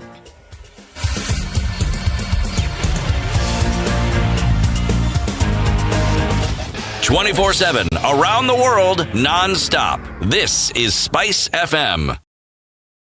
It's time to answer questions that are worthwhile. The Big Quiz Show is here. Register to play from the comfort of your home by SMSing the word JOIN to 23774. Then watch the live show on KTN every Sunday from 8 p.m. where you could have a chance to win a melee. The fastest and most accurate answers are guaranteed to win. The Big Quiz Show, Sundays at 8 p.m. only on KTN.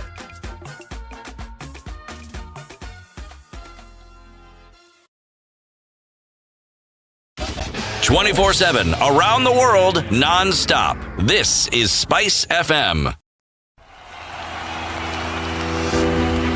24 teams, 12 host cities, 6 groups, all battling for one trophy. The long-awaited Euro 2020 is here at last upon us. The fans might not be within touching distance. Good cross, Euro attacks it and scores, and France are ahead! But the atmosphere will only get to a fever pitch. From the 11th of June to the 11th of July, catch the tackles, the goals, and all your favorite football stars as the elite European nations go head-to-head. The Standard Group brings you the UEFA Euro 2020 tournament live across our channel. Oh, what a wonderful goal! As the official UEFA Euro 2020 free-to-air broadcast partner in Kenya, because we live for the game. And that's why at Standard Group, sports lives here. 24/7 around the world, non-stop. This is Spice FM. As the Kenyans are roared into the home straight here. 4 Kenyan queens have lit up this balmy Bahamian night. It's where the rivalry is unmatched, where the soul meets the track, where the great are distinguished from the good. An arena where the records are broken. A new world record. It's not just been beaten, it's been obliterated. A stage where the legends are born. For Team Kenya, the Olympics is more than just a sport. It is our tradition. It's an event that has put Kenya on the roadmap. The Standard Group lets you watch every minute and every action live in the 2020 Tokyo Olympics, because we live for Team Kenya. We live for the game. At Standard Group, sports lives here. Classic soul, R&B, smooth jazz, neo soul, and It's mostly nostalgic. cloudy in Nairobi at 17 degrees. We'll see highs of 23 today. Highs of 23 as well in Nyeri. It's raining at 15. Rain also in Nakuru at 16 degrees. Highs of 24, lows of 15, and mostly cloudy in Eldoret now at 15, warming up ever so slightly. It'll go to highs of 22 today. 27 will be the high in Kisumu. It's mostly sunny now in most parts, going to highs of 27. Light rain in Kakamega at 17, highs of 26. Highs of 27 in Mombasa where it's raining. It's also raining in Malindi at 26. That'll be the high just for today. 24 will be the high in Kampala. It's cloudy at 22. Partly sunny conditions in Dar es Salaam at 24. Highs of 29 today. Going to go to highs of 20 in Johannesburg. It's clear at 10. It's mostly clear in Lagos at 26. Highs of 32. The rain seems to have cleared this morning. It's raining in Kinshasa at 22. It'll go to highs of 30 down to lows of 23.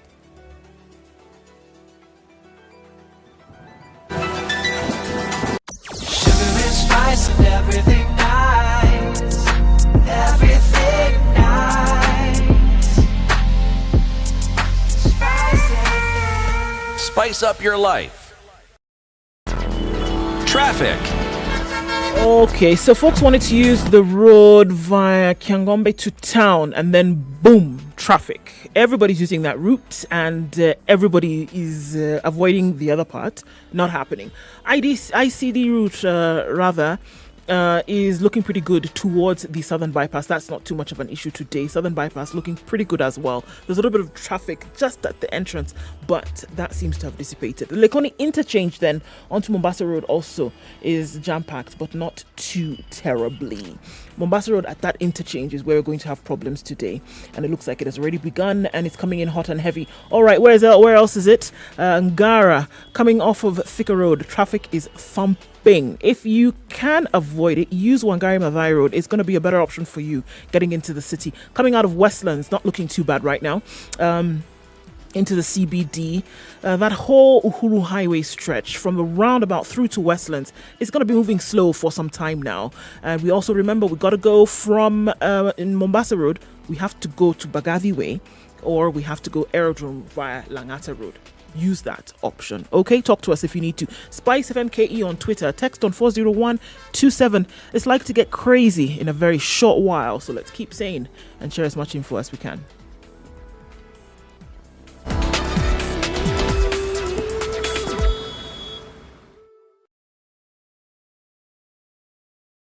Mature, intelligent talk every morning.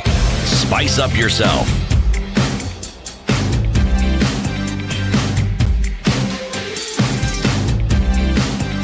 Mornings done right. 94.4 Spice FM. Minutes to 8 o'clock. Kenya's biggest conversation continues in the Situation Room this morning. Is CT Muga Nduoko. Eric Latif joining us on the line is Dr. Josephine Muiru, medical advisor with GlaxoSmithKline Pharmaceuticals Kenya, GSK. Today is World Asthma Day.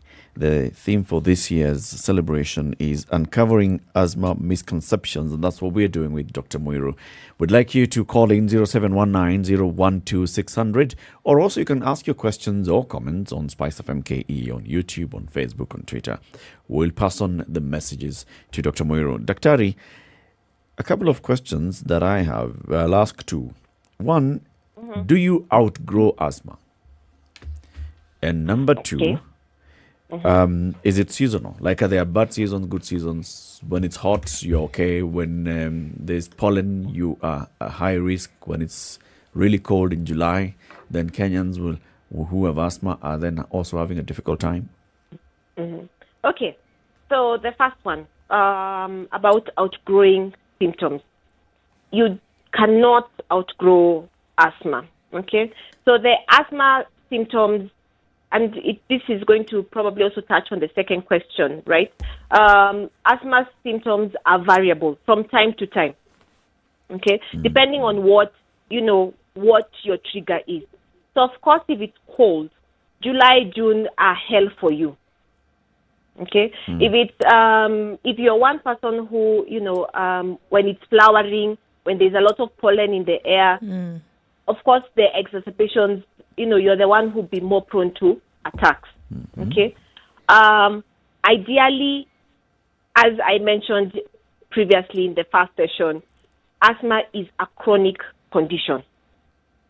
Okay. Yep. Meaning that you'll continuously have to take your medication, so that when this June, July comes about, it's not as bad as someone who has not, is not taking their medication. Okay. Yeah. So I think the misconception about outgrowing asthma comes about when you're dealing with children. Okay. Because with children, one thing that is also very difficult about them is how the asthma is diagnosed. Okay. Okay. So it's already difficult to diagnose this child with asthma, because you're not going to expect them to go through the diagnostic test. There are some who are as young as 3 years old. They are unable to, do the lung test. Okay. And then there are those amongst them, and this is the group that is hit severely by this respiratory, they're down with the flus constantly. Yeah. So even those ones, the infection can sort of make them wheeze, okay, because the airways still get inflamed. But is that asthma? Sometimes not, okay? So you find that probably this child had the diagnosis of, transient wheezing, meaning that they were wheezers, but then it goes once their body, normalizes, accepts the environment and that sort of thing. Okay? Yeah? So that's probably where the misconception came about, because you'll hear my child used to, or I used to have asthma wheeze attacks. when I was a child. Yes, exactly. Now I don't. So probably that's where the misconception came about. So then how do you explain situations where someone has asthma as a child, and then when they grow older, they no longer seem to have those complications? And they've been diagnosed with asthma. Yes, they were diagnosed with asthma as a child, and when they grow up, when they're adults, they don't seem to have the same problems. So there's that subset of children, okay? So where they kept on getting infections. These infections are triggers to asthmatic attacks, okay? So you're on your medication, right? Or they're consistently, whatever allergy it is. So there's a subset, 0 to 10 years, and somewhere just before teenagehood, okay? These are the ones who most likely, outgrow asthma once their body gets desensitized towards the allergens. So those are the ones who outgrow, quote unquote, the asthma. Yeah.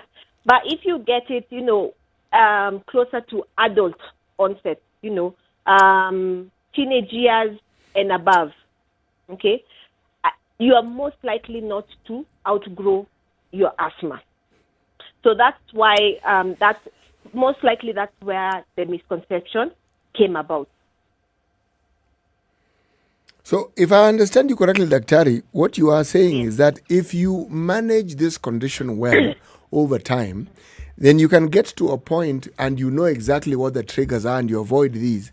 Then you can get to a point where you no longer have a problem with asthma as is traditionally assumed. So you can live what one may refer to as a normal life. Yes.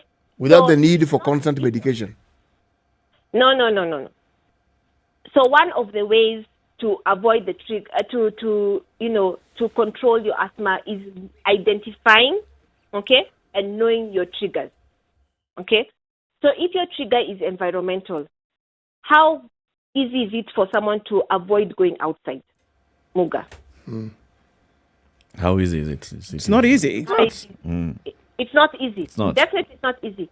So you cannot say total avoidance unless you're going to wear a bubble around yourself, okay? So these triggers will be there, okay?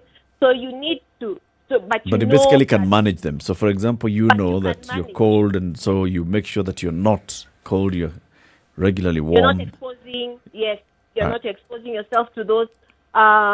If you're working in a factory where you're constantly in chemicals, because there are some who get irritated by those fumes, okay?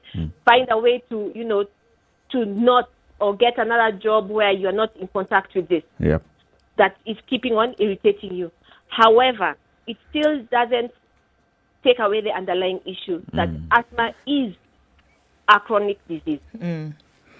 Are we looking, as diseases and conditions like this have been studied over time, then you get to understand how they have been, and how they affect people. Now, if you're looking at the last 10 years and then today, where we're commemorating this particular day, have we seen that the disease, or rather the condition on its own, as a condition, has it gotten better? Is it more prevalent amongst people? Are we seeing younger people getting it? Are we seeing more people getting it? Are we seeing that more and more people are predisposed to it? What's been the evolution of asthma over the, last few years? So it's a good question that you've asked, and also touches on what Latif had mentioned at the beginning. How do we know how many people at a certain time are suffering from asthma? Okay, so we need things like asthma registry, where we'll be able, in every hospital, so any patient who comes in is diagnosed with asthma, is put down in the registrar, and we are able to follow up and, get this evolution. Unfortunately, and I'm saying about the developing countries, the lower middle income countries, information and, such information is not readily available. Okay. In the developed countries, it's, very easy for them to tell, this year X is it's 5% prevalent, okay, of asthma. But when you think about it, where we are now and where we were 10 years ago, there are more cars on the road. So the exhaust fumes, the industries are up and working, right? People are more obese because obesity is actually a risk factor, okay? So when you're eating not healthy foods, you're more prone to get, to become obese, and hence, you're making yourself more susceptible to actually developing asthma. So definitely things that were there 10 years ago, or even, when the industries were beginning, let's just say, when the coal industries, when there was a pet stores, all that, of course, the asthma prevalence was much more, but they did not have the medication, okay, at that point. But now, where we are today, the risk factors may be changing, okay, the face may be changing, but it doesn't take away the fact that, yes, there are people who will definitely get asthma due to the environment, again, one, and also remember the other thing was inherited, genetic as well. But we need to have the asthma registries up and going so that we can be able to, the government, help these patients and be able to follow them up and see, where they're going, where we were, and where we are heading to. Because you might find that, it might get worse. I'm just saying worse. Yeah. Or even better. Yeah. Doctor, if somebody gets an asthma attack near you, and you search their pocket, their handbags, you don't see an inhaler, what should you do? Now that's the other thing. First of all, how do you identify that what they're actually suffering is an asthma attack?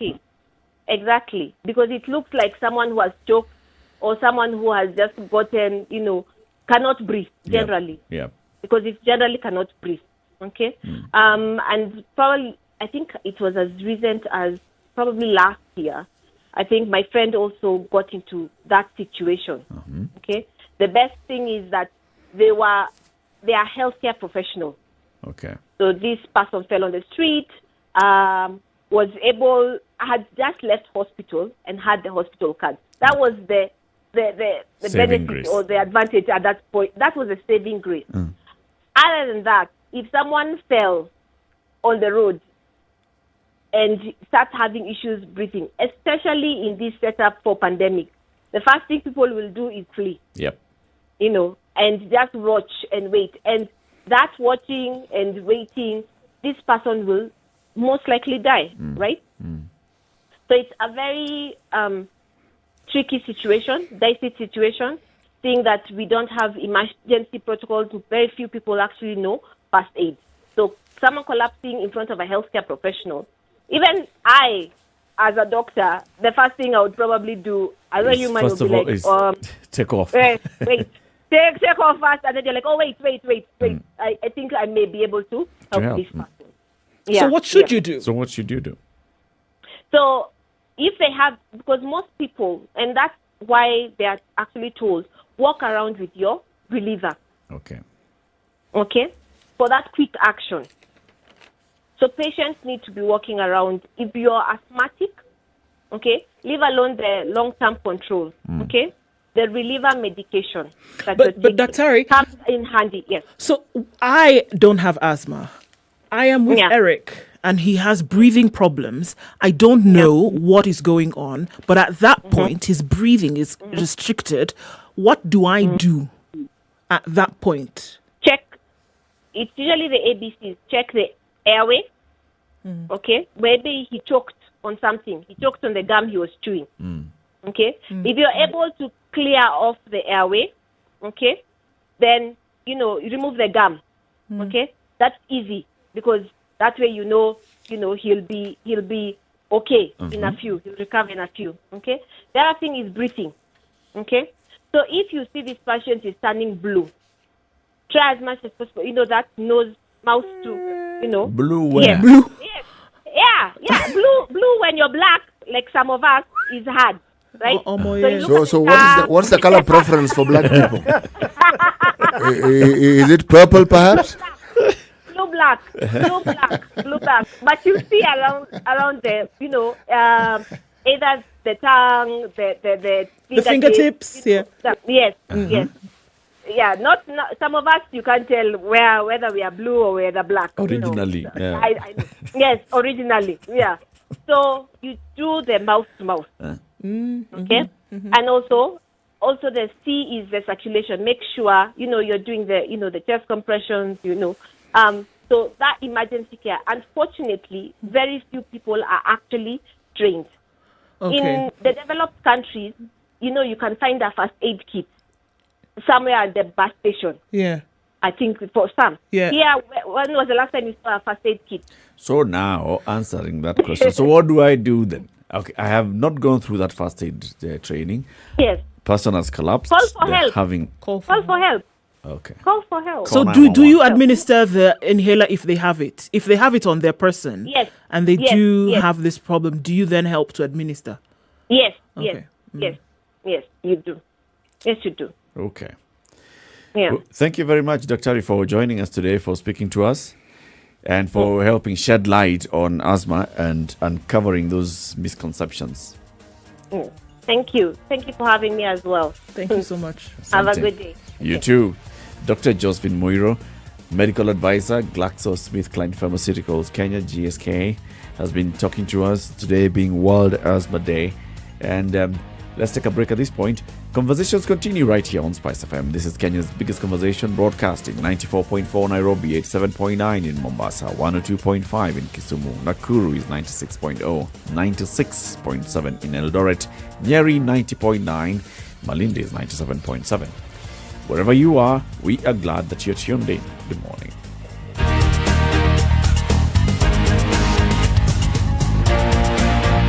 Spice FM. Hey, it's getting hot in here. The media has greatly contributed to the moral rot that we experience in this country. I remember a senior politician telling me, point blank, nobody steals in the field, it's stolen in the granary. So my friend, if you're going to win an election, jipange kwa granary. I think we are suffering from Stockholm syndrome. Our violator and abuser is also our redeemer in our mind. The whole political class, the whole political institution is rotten. It is based on ideals that cannot progress our country forward. This is the Situation Room, the only way to start your day. Mature, intelligent talk every morning. Spice up yourself.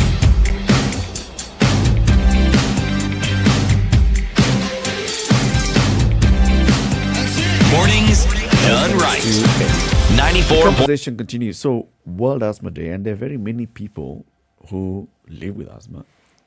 You know somebody who lives with asthma, but I think that issue of the first aid is critical, because not many people know. I honestly do not know. You know, when if you don't have your inhaler, all right, so you've... What do I do? Yeah, I don't know what to do. No, the thing is, most people will want to take a person to hospital because you really will not know what to do. Yes. But you know, the thing is, as you talk about that first aid thing, it's actually extremely important because a lot can be saved in those few minutes before you actually are able to get someone to hospital. And you know, when we hear all these first aid courses, some of them are actually being offered free. And it actually doesn't take long. It takes 14 days. It takes 2 weeks to do the course, basic first aid. And you can actually help. And I think a lot of times when you hear about the first aid course, you say, okay, can I do it for members of my family? But you could be in a situation out in public that you could potentially save somebody's life. Encourage it in the community. I think so. In residents, in neighborhoods and all. Yeah. Red Cross, St. John's Ambulance yes. would do this, and they'd offer this kind of and even in schools. In fact, St. John's should be, and they used to do this quite a while. In schools, In schools. Go to schools and let people be trained And in remember, basic first aid. in many schools, there was even a first aid club. Yes. Which you joined. But it should be mandatory. I think it should be Something that mandatory. you just teach everyone. I think so. But of significance, Eric, something that I asked one of my colleagues, And he told me part of the reason why you're not hearing too much of a noise from those who provide care and treatment, Global Fund came to the rescue. Yes. Hey, Global Fund is funding everything. Malaria. Yeah, they do. TB, they do. asthma, They do. HIV. They do. USAID was doing the same thing. Remember, one of the things about HIV, when you are caring for people who are HIV positive, you care for any opportunistic disease as well. Yes. Okay, so TB it's being one of them. 360. Yes. Okay, so Global Fund came to the rescue. They are not back to normal. Okay, they're not doing things as they should, but at least patients are able to get drugs. Yes. But a Global Fund came to the rescue. But also brings in the conversation that we were having yesterday. Who are we having? It was it the day before yesterday?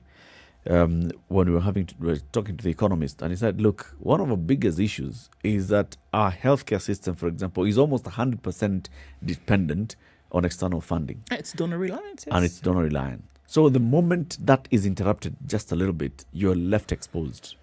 What programs do we have in place to sustain this kind of support that we receive? Let me tell you, this HIV money, if you look at, let me call it that, if you look at just how much of it has come into the country, it could have revolutionized our entire healthcare system.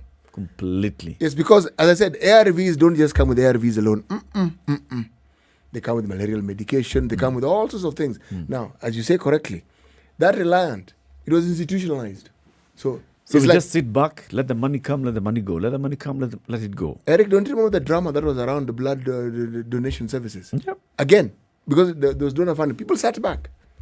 Somehow, it's like when the money comes, anyway. It's very unfortunate. And I think these are some of the issues that should be, forming the main conversations around the next crop of leaders. Whoever the leaders are. Eric, like, what are we going to do with our healthcare? Yeah, but what are we going to do about this culture? Because it's like people breathe in that air and suddenly their thinking faculties go to God knows where. And and you have people making really crazy decisions that affect the lives of millions of people in the country. It's a lot of money coming in. You can get all the support that is required. The support that's coming into the education sector since 2003.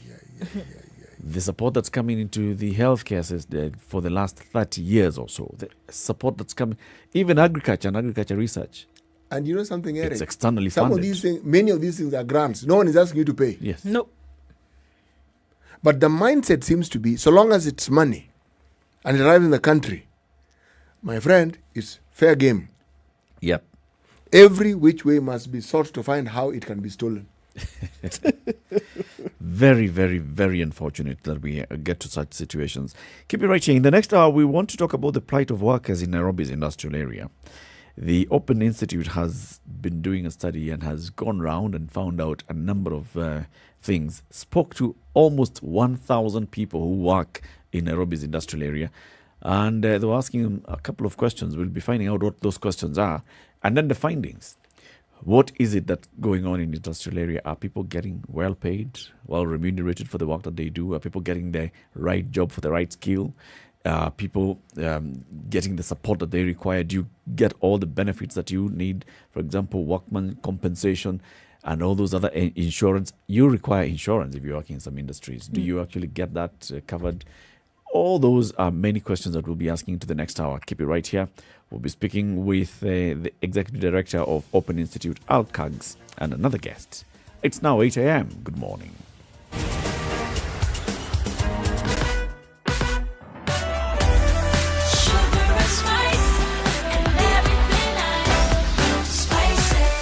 Spice up your life. 102.5 Spice FM, Kisumu. All right, at the Kiangome interchange this morning, so we see a lot of traffic. Everybody trying to get into the city using that alternate route, but that is the one now that is jam-packed. All right, coming off Mombasa Road, headed towards Nyeri Stadium, it's actually quite slow. We see that, guys. There's nothing we can do about this one on this morning. It's going to take us slowly into the city centre. It's slow, but it is moving, so that's a good thing. Lusaka Road, Likoni Road, Lunga Road seem to have some issues this morning. Very slow, trying to head in and out of the city.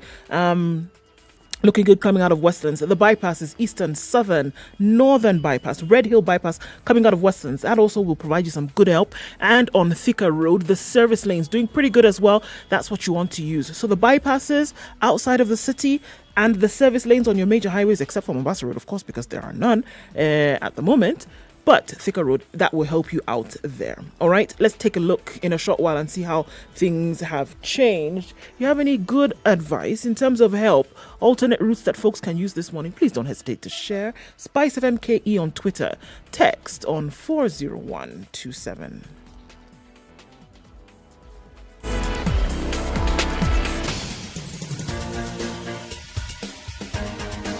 This is the Situation Room, the home of hard-hitting political commentary and penetrating insights about the state of the nation. This is a talk radio experience like no other. The Situation Room, a place for hard truths, debates, and elevated conversations. The Situation Room, witty, political, engaging, deep, controversial. In the room, we have C.T. Muga, researcher, academic, seasoned political observer, a fountain of wisdom in these politically uncertain times. Ndu Oko, Nigerian by birth, Kenyan by choice, communications expert, Pan-Africanist, a truth seeker and believer in people power, and Eric Latif, agent provocateur, the man in the chair, seasoned journalist, news hound, a man who believes in punching up, not down. This is the Situation Room, the only way to start your day. Good morning. It's 2.5 minutes after 8. This is the third hour of Kenya's biggest conversation, the Situation Room. Welcome. Let's hear today's proverb from C.T. Muga. In the land of promise, a man may die of hunger. In a land of promise, a one may die of hunger. But I promise I will feed you. You can only promise with that finger pointing tomorrow. up. I promise I will do whatever it is you asked me to do. You must promise with your finger like this. Yeah, unless it's not, otherwise it's not a promise. I promise to bring you development. Yes. Plans are underway. I promise that there'll be running water in every household. And there shall you die of hunger. I promise that this scourge that we have every year of famine will come to an end. I am different from the others who've been coming here with promises. I am kusema na kutenda. And I'm promising you. This is a brand new promise, revamped, not like the other promises.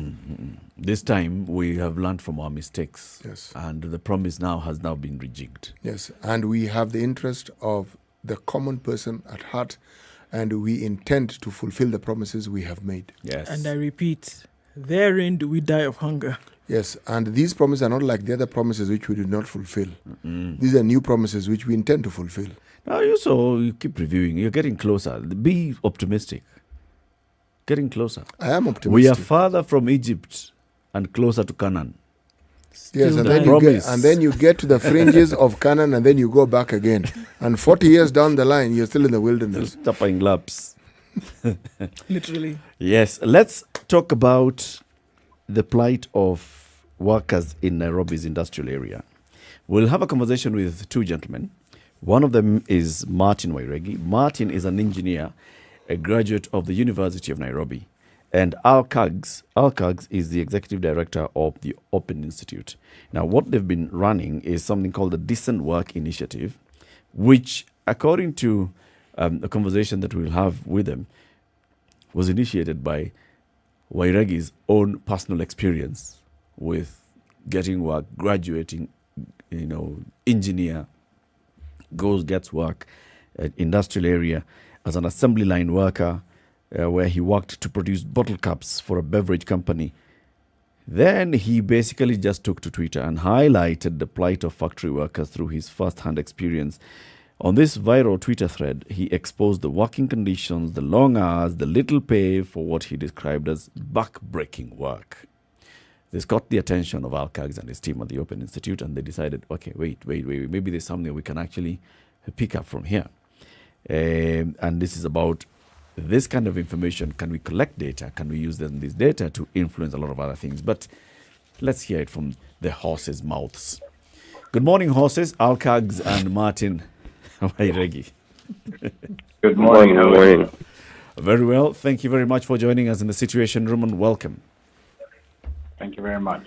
Let's start off with ALCAGs. Just tell us about the Open Institute, and then you can segue into telling us about this Decent Work Initiative. What does the Open Institute do?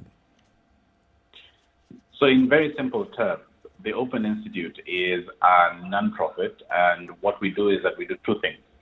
Number one, we work with government to try and get government to be as responsive as possible.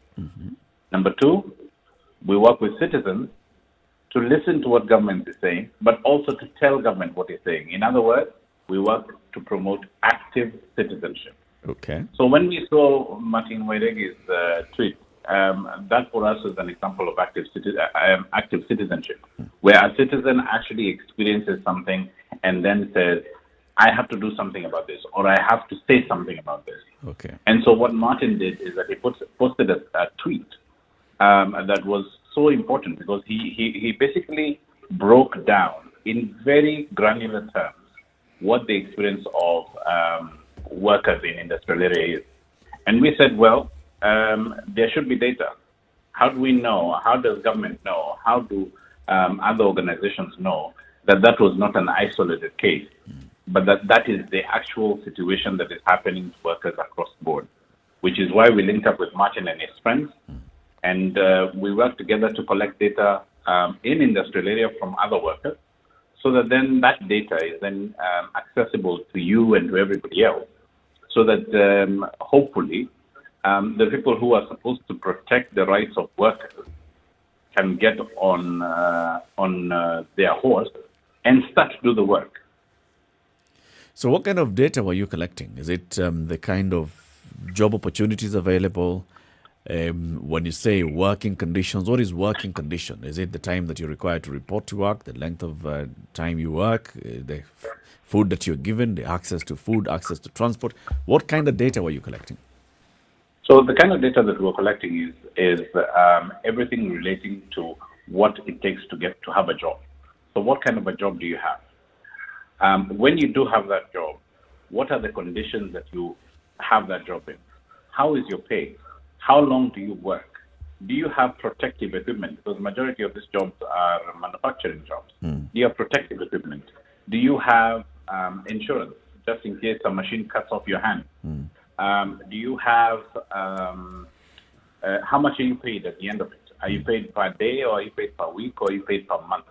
We took all of this data, and it's all available on decentwork.africa. When you talk about insurance, I mean, the other things aren't to us, but this one of insurance, there's something called a workman's compensation. Is it the individual who, how do you ensure that your employer has this insurance? I thought it was something that was mandatory, that if you are in any such enterprise, like say the industries, that you must have it. Yes, you must have it, but there's some loopholes. For example, a lot of people in industrial area are employed as casuals, as daily casuals. Daily casuals, there's loopholes there in terms of how, in terms of the exclusions that can be done, because of the fact that there are no contracts. In fact, what happens in industrial area is that you wake up in the morning and you go at 5 a.m. to industrial area and sit outside the preferred street that you want to work in, and then you just wait. When the factory opens up, they might call you and say, who's looking for a job? And you raise your hand and you come in and you start working. That is just how a lot of these people are. What we found is that there are people who have worked like that for 20 years in the same factory. But they have worked like that. They wake up at 5 o'clock in the morning and they hope to God that they are called in so that they can earn their daily bread. Like that. Let me understand this. When you talk about a factory, it means they produce something, isn't it? Yes. So if somebody works there, shouldn't there be some sort of expertise that this individual brings to this work? Or is it that so long as you're a human being and you can function and you have both your arms, you qualify? A lot of this work is manual. A lot of this work is repetitive. It's take this cap, and I think Martin will probably be able to explain a little bit better than even I will. But a lot of it is manual. It's hands-on labor. It's that you take this thing and you put it here, then it goes. Then you take this thing and you put it here. Then it goes, and you do that ad nauseum. Let's bring in Martin. Martin, just start by telling us that first tweet and the Twitter thread that you actually shared. It was about your experience working for this particular organization in industrial area. And you felt you must have gone home feeling completely dejected. I mean, you have studied so many years as an engineer, you were an A student, and then here you are, and you felt that this is not what you deserve. So what was your experience then? It was quite a bad experience, honestly, because I had so much expectations in terms of job, employment, and progression in terms of engineering career. So when this work came through, I thought this was something that will contribute to my career.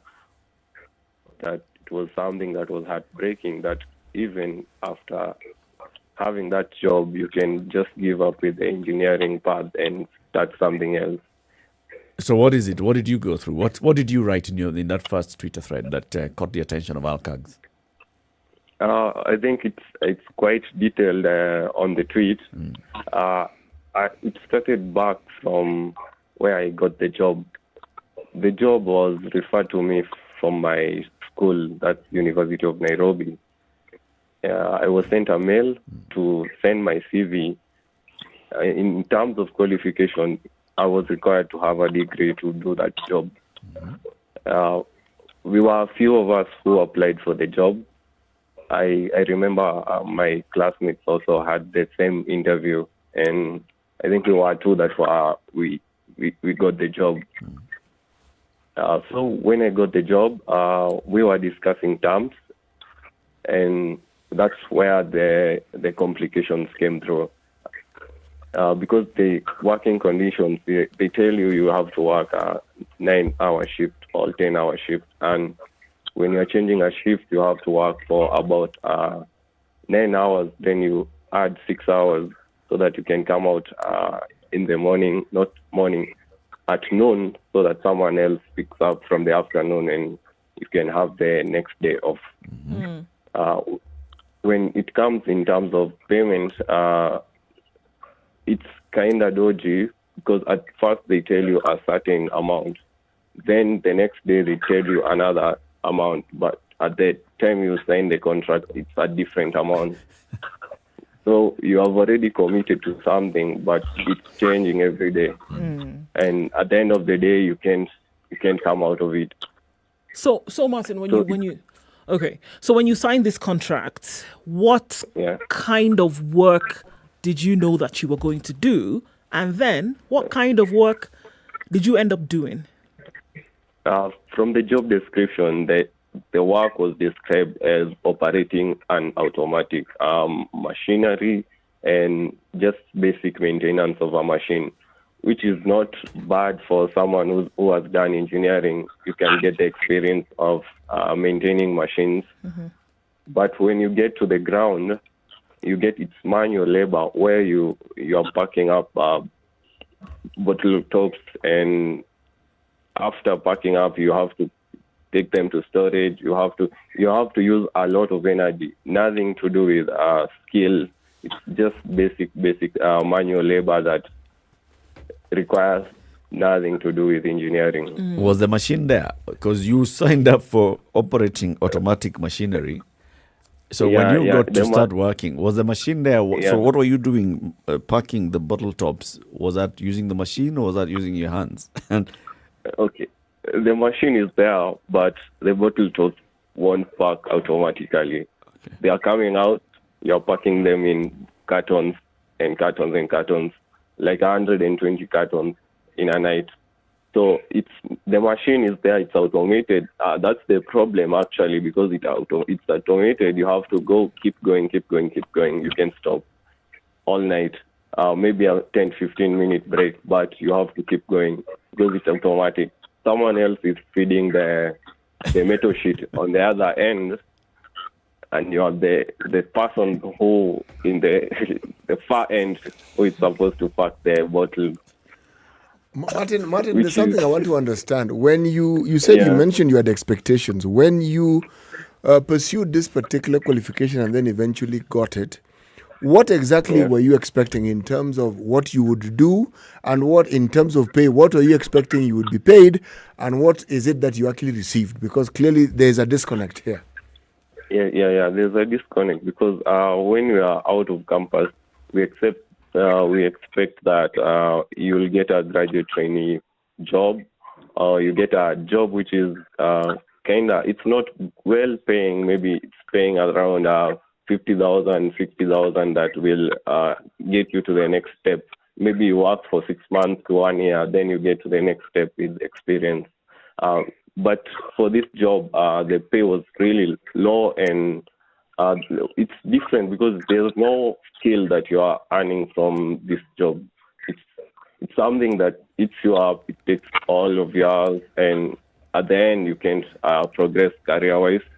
So for me, it was heartbreaking for doing engineering for almost 6 years, then coming back to the employment world, and the first thing I get is something so heartbreaking that even is loading bottle caps. But then, Martin, there's an automated machine. It's producing the bottle tops. There's somebody who has got to feed the metal sheet. The machine does its thing. The machine produces the bottle tops, and then now Martin, the engineer, needs to remove the bottle tops that have been produced by the machine to the cartons.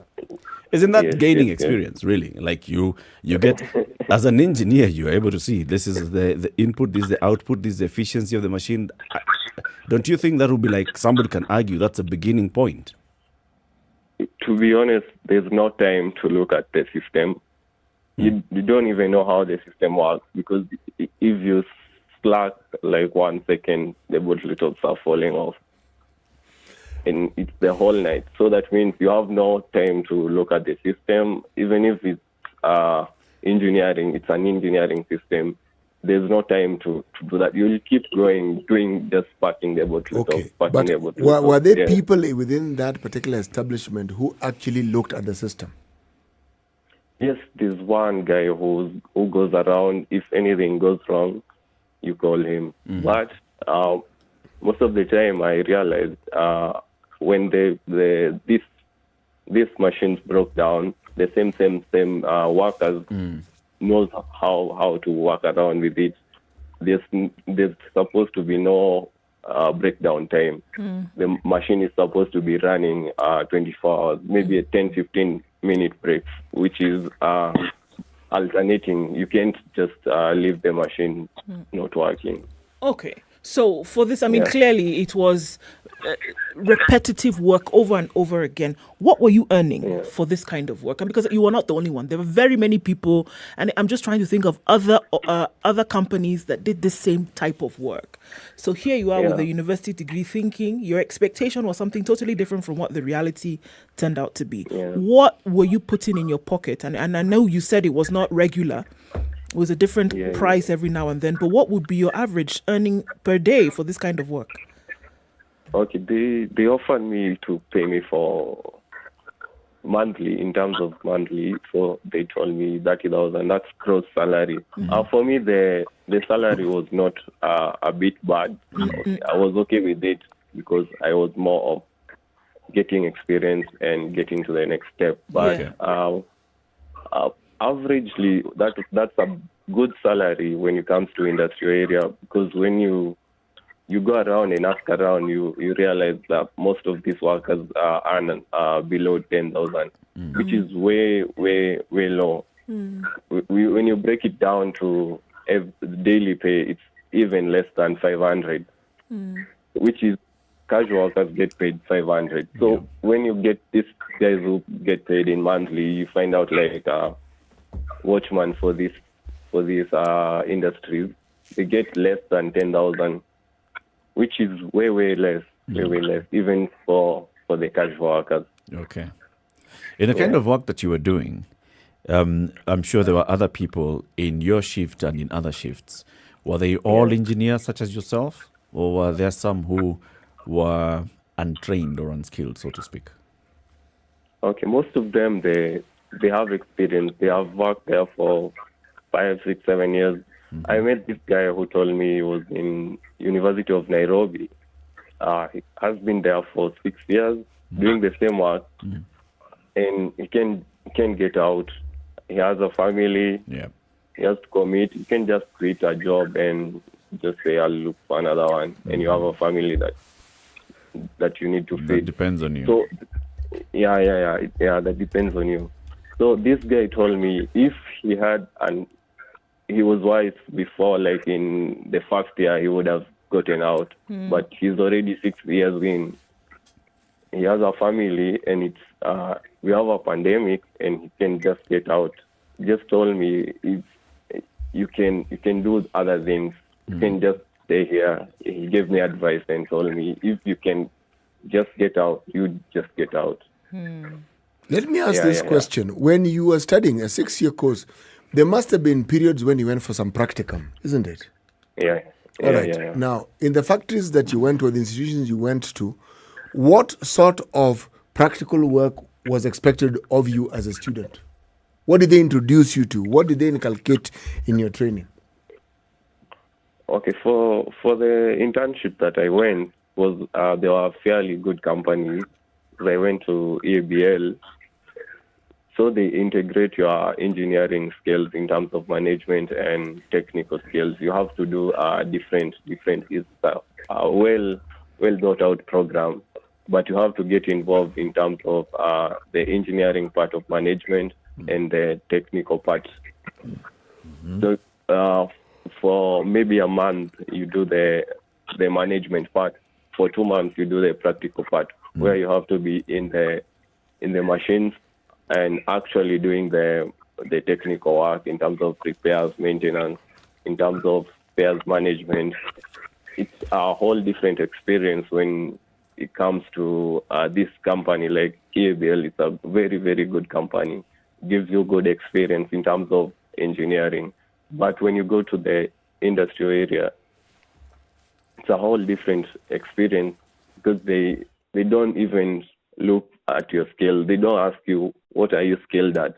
They just give you the job that they feel they have a vacancy and they feel they need someone to do that job. Okay. Because I remember when I was getting that job, they rushed me.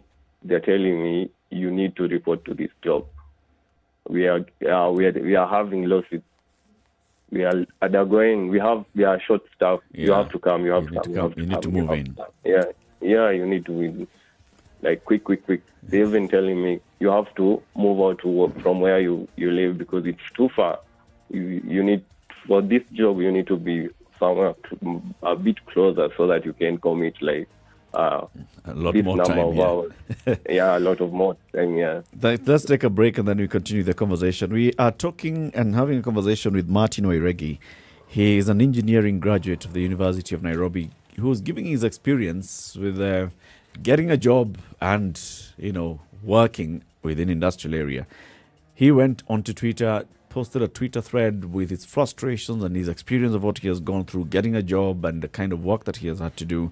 This caught the attention of Alcags and his team at the Open Institute, and they decided, let's actually collect some more data. So when we come out of this break, we'll be having more conversations even with Alcags to understand the data. What data did you collect? Or what does it tell us about the conditions there, of people working in the industrial area, about the conditions of basically employment relations in this country? Kenya's biggest conversation continues 24 minutes after 8.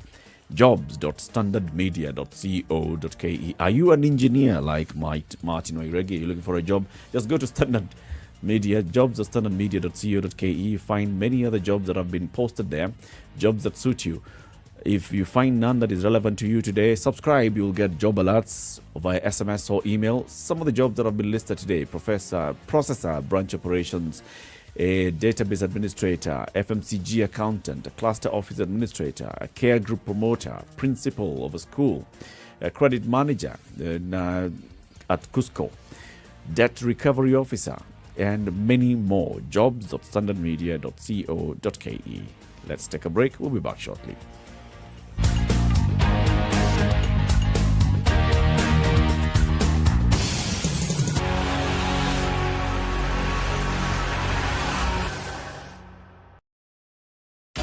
.24/7 around the world, non-stop. This is Spice FM.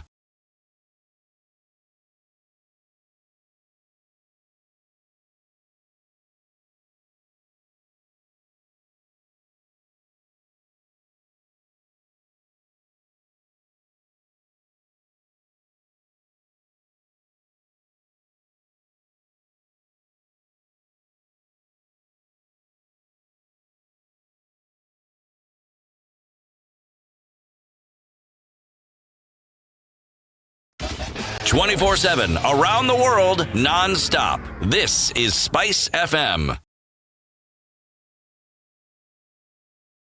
For many of us, home is a place where we find our inner peace. A place where we find the most comfort. A place where we recharge. A place where we create laughter and all the good memories. But most importantly, a place where we all belong.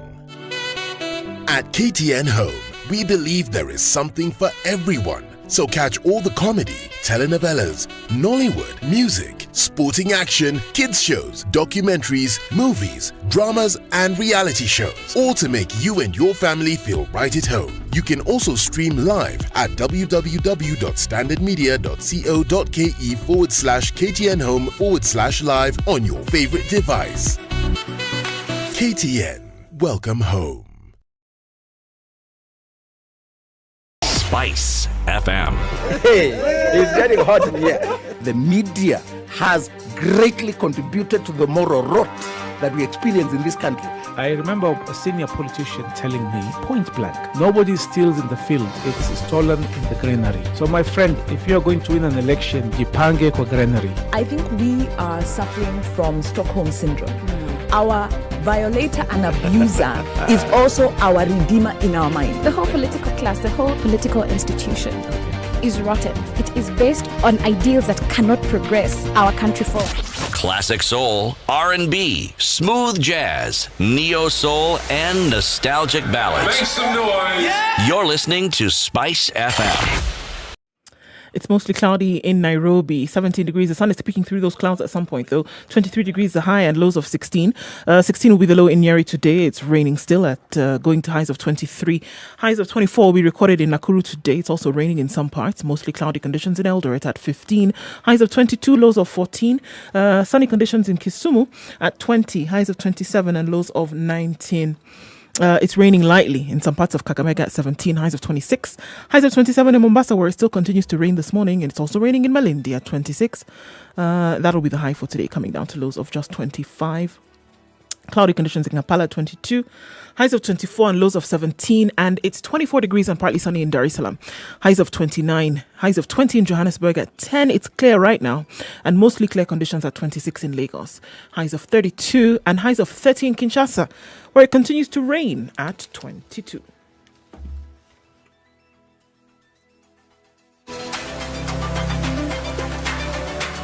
Spice and everything nice.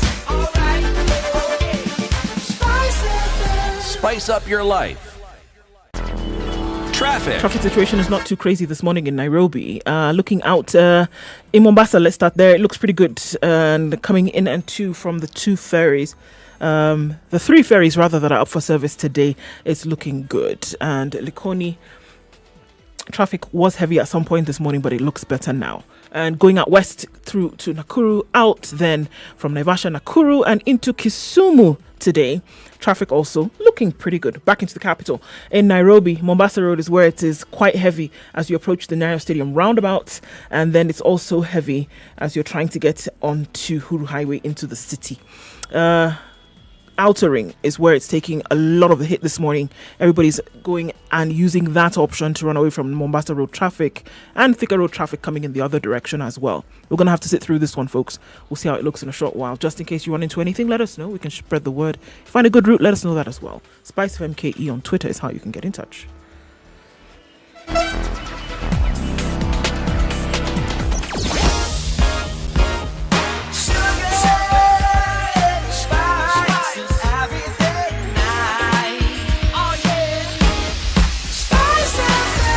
Spice up your life. Mature, intelligent talk every morning. Spice up yourself.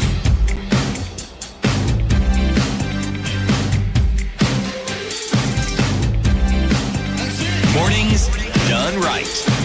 94.4 Spice FM, Nairobi. Latif, Nduoko, and CT Muga. We're looking at the situation of workers, plight of workers in industrial area, having a conversation with the executive director of the Open Institute, Alcags, and Martin Wairegi. He's an engineer, graduate of the University of Nairobi, went to the industrial area, found a job, expected to be operating an automated machine. he was told the job that you're doing is manual. You need to be packing the bottle caps as they come out of this automated machine.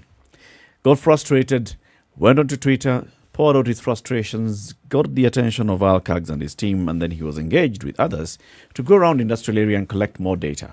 And that was now called the Decent Work Initiative, and they have come up with a report. Alcags, just take us through the main highlights of the report, what you found out, and then what you can say is the plight of the workers in industrial area.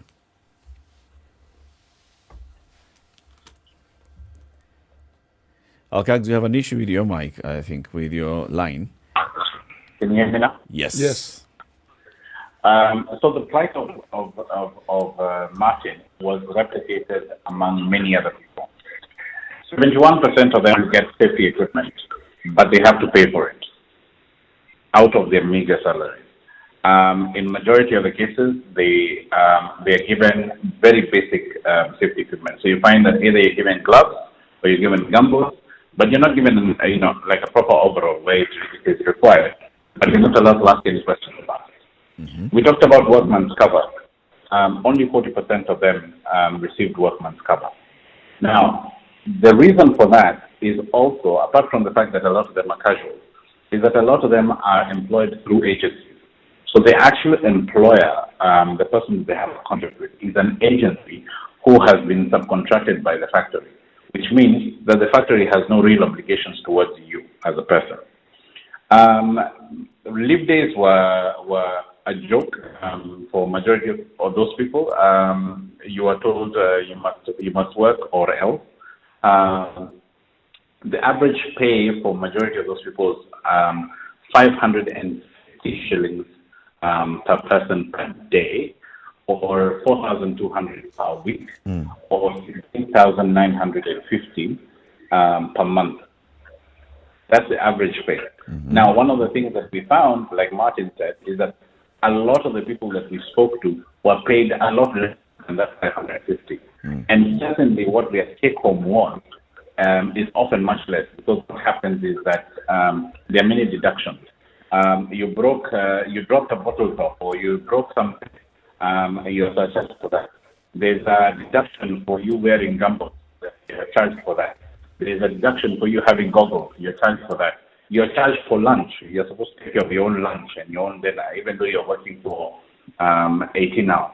Now, what was interesting is that we met somebody who had been working for 14 hours on that particular day, had only had 2 breaks of 15 minutes in that time, and he cannot protest, he cannot argue, he cannot say anything. We found that majority of these people are aware of the Central Organization for Trade Unions, CORTU. Many of them are aware of it, but they had no idea what it does for them. In fact, some of them claimed that there's a deduction on their pay that has been made to go to the union, but they don't even know who the union rep is, who they're supposed to talk to, nothing. Out of the people that we spoke to 95% men, only 5% women. Not because we did not try. Majority of the women were like, I can't talk because of the fact that I can't lose this job. I don't want to jeopardize this job at all. The sense of fear that we found walking around in Australia was very, very high. Some people would even refuse to speak to us because if I am seen taking an interview, I can be told, go and get a job from those guys who you are interviewing, because when you are doing the interview, they thought you are media. Go and be employed by those guys, because we don't want to have to work with you. This is the kind of situation that these people live in, and it is very scary. It is very sad. Let's try and get you on a better line, Alcags, because I think this one has a bit of noise. And as we do that, we continue the conversation with Martin Weregi, and also just reviewing that data that Alcags is giving us. Very many people working in industrial area, and they do not have any sort of insurance cover, and that is among the mandatory insurance protection that you need to have. The number of leave days, on average, people getting just 12 leave days. 71% are those that have been given safety equipment, and many of them have been told that we are going to surcharge you for the safety equipment that we are giving you to work in this particular organization. So still, it's like, you want to come and work here, go and get yourself all the safety equipment and come. So there's all the issues and that come out of this statistics. We'll continue the conversation with Alkags and ask him. So what does this mean for us? What does it mean? But because Martin and your team went around collecting this information from the people in industrial area, in what cadres of people were you talking to? Were you talking to people at senior level, people who have skill like yours, engineers, people who are casual laborers? What kind of people did you speak to mostly? Okay, mostly we spoke to casual laborers, because when you get the senior management, those guys don't come out to get lunch at kibandas, at going to chill out where there's some grass under the trees. So we mostly deal with casual laborers. The senior management, I can say they already have arrangements for their lunch. But for these casuals, most of them, they don't even go out to get lunch. They go out to have a break. Okay. What is the education level of the most of the people that you spoke to? Most of them are not well educated, but you get some isolated cases where someone told you that they did a diploma, they did a degree, but this is what they're doing. They have been doing it for 6 years, 7 years, or 10 years, and they have no way out. They don't have an option. You've already been in a casual work for 10 years. You don't even have the confidence to get to another interview. Even if you have that degree, you can't have the confidence. You can't have the time to go look for the work that suits your degree. Martin, do you think that managing and manning and moving bottle tops in a factory is demeaning for somebody who has studied engineering? It's not demeaning per se, but what you learned for 6 years, you can say it's not utilized. Because the same job, you can get someone who is unskilled, who hasn't gone to school, and you train him for 10 minutes, and you'll do the job. He'll do the job. Maybe he'll do even better than the person who did 6 years in engineering. Okay. But these fellows at this company needed somebody to do that job. Now, clearly, your education was not being utilized in the manner in which you would have expected, because you went to university for 6 years and you expected that this is the kind of work that you should do. So then the question then must be asked, would you have thought about going somewhere else, number one? Or is this what was available at the time that you needed this employment? So was it necessity of work, or was it the quest for utilization of your skills that was more important at this time? At this time was my welfare. I got out because of my welfare. I felt like if you do the job for 18 hours, it's not even good for your health. I was lucky because I don't have a family. I'm still young. I can still look for other opportunities. But for me, getting out of this job wasn't because of it's for my own welfare. And I knew if I was stuck there, I'll be there for quite some time. These companies don't give you an option to progress. To rise, They don't give you career progression. They don't promote you. They don't increase your pay. They don't give you time to explore other opportunities. You can get time to... How do you know all this, Martin? I mean, you worked there for less than a year. How do you know that this is not what happens in these companies? I have different... After this trade, I get talking to people. You get to... People come to your DM to confess about the company. They don't want you to expose it. Okay. They just want someone to listen to them.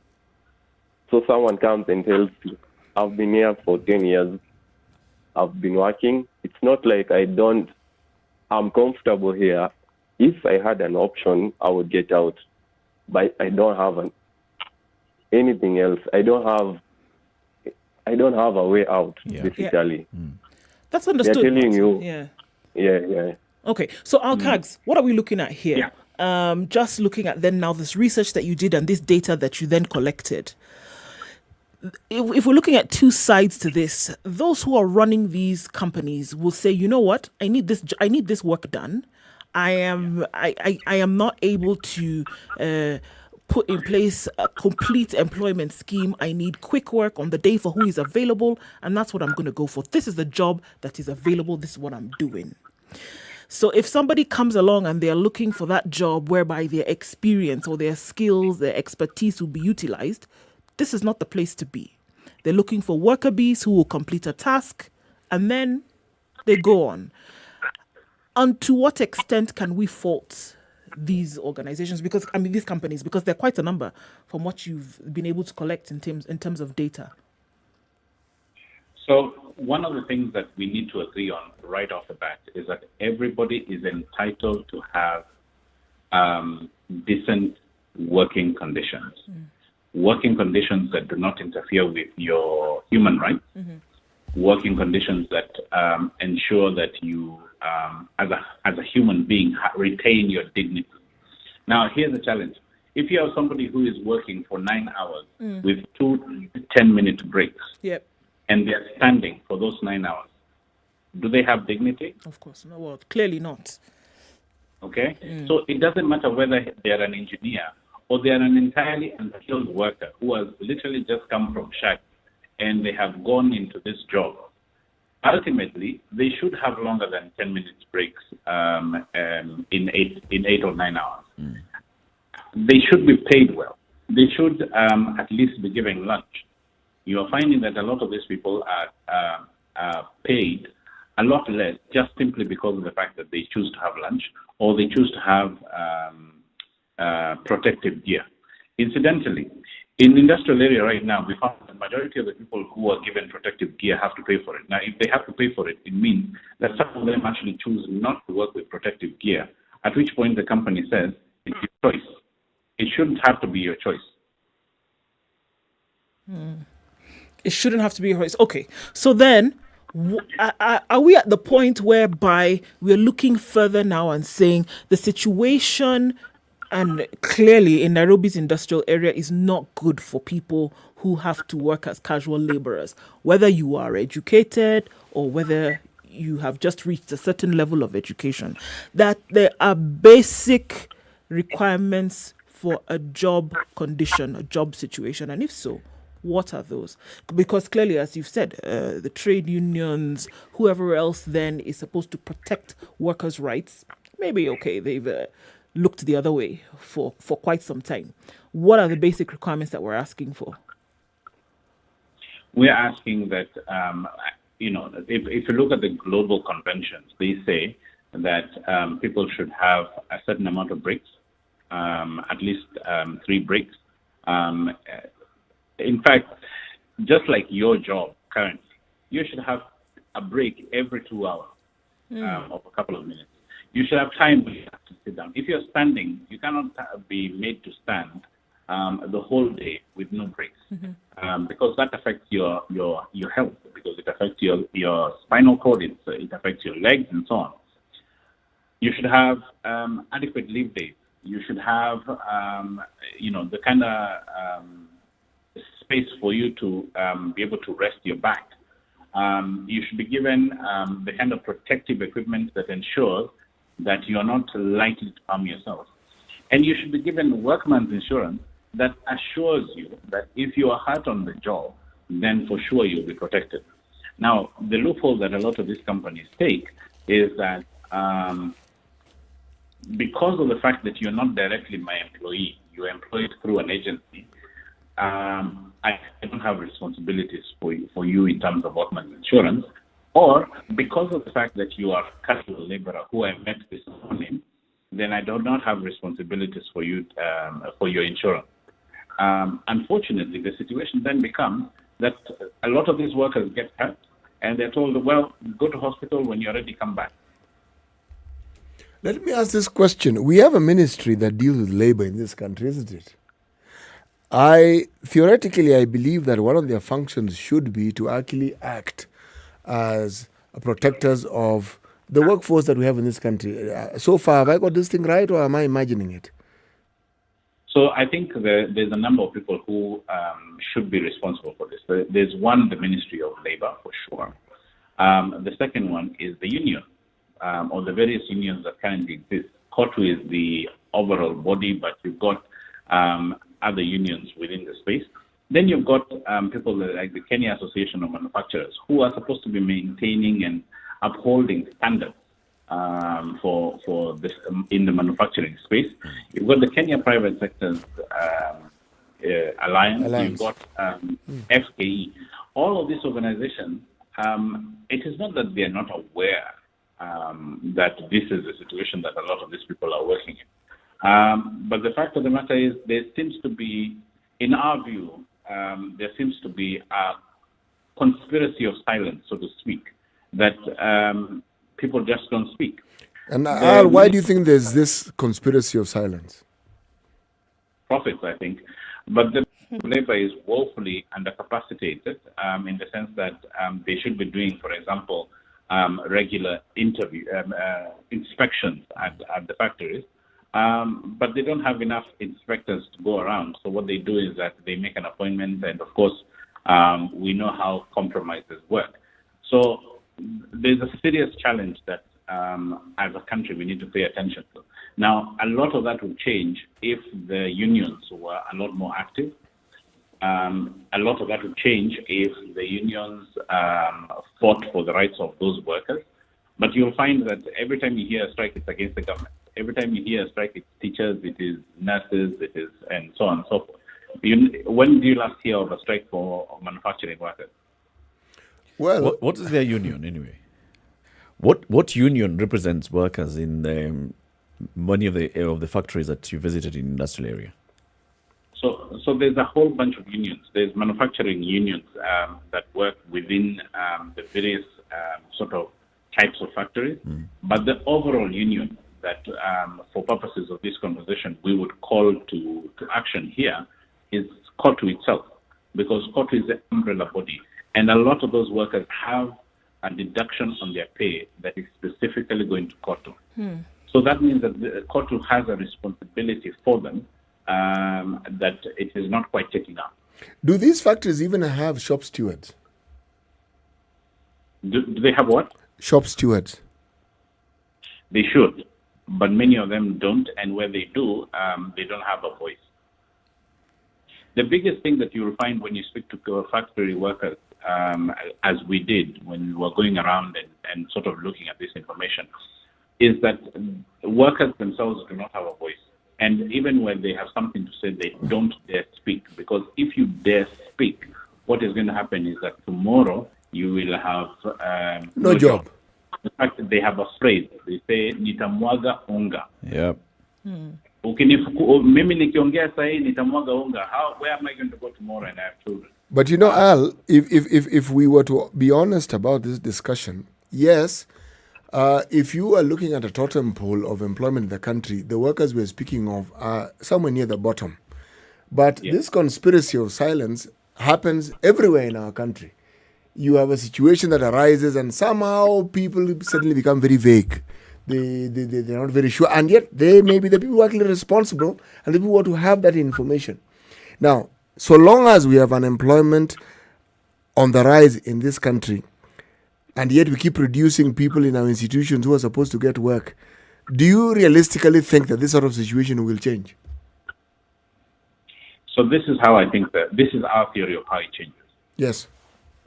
That the workers themselves realize that they're not alone. When we did this research, what we did is that we took the data back to the workers, and we're taking the data back to the workers to try and show them, you're not alone. This is actually something that is happening across the board, and that it is very common.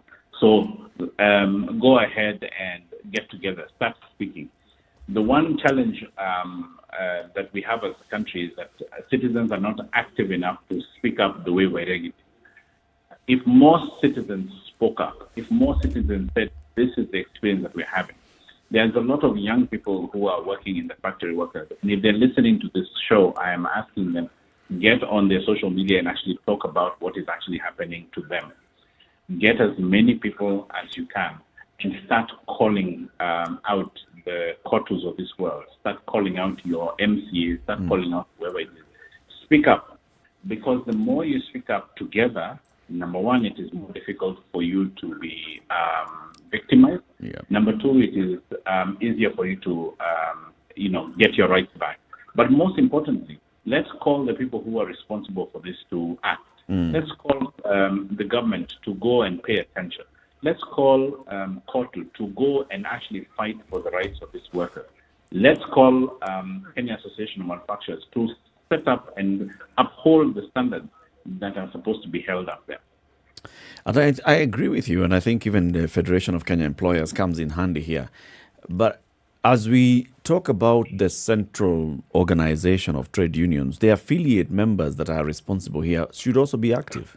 And if we are saying that, workers are unionizable and you've joined a union and you're contributing to that union, then you should also be an active citizen, just like you said, or the Open Institute. Be an active citizen and ensure that you have better management and leadership in your union before you even go to Kotu itself. Because I'm just looking at the Kotu affiliate unions. There's the Amalgamated Union of Kenya Metal Workers. I'm sure some of them are in industrial area. Bakery, confectionery, manufacturing and allied workers. I'm sure some of them are in industrial area. Kenya Chemical and Allied Workers Union.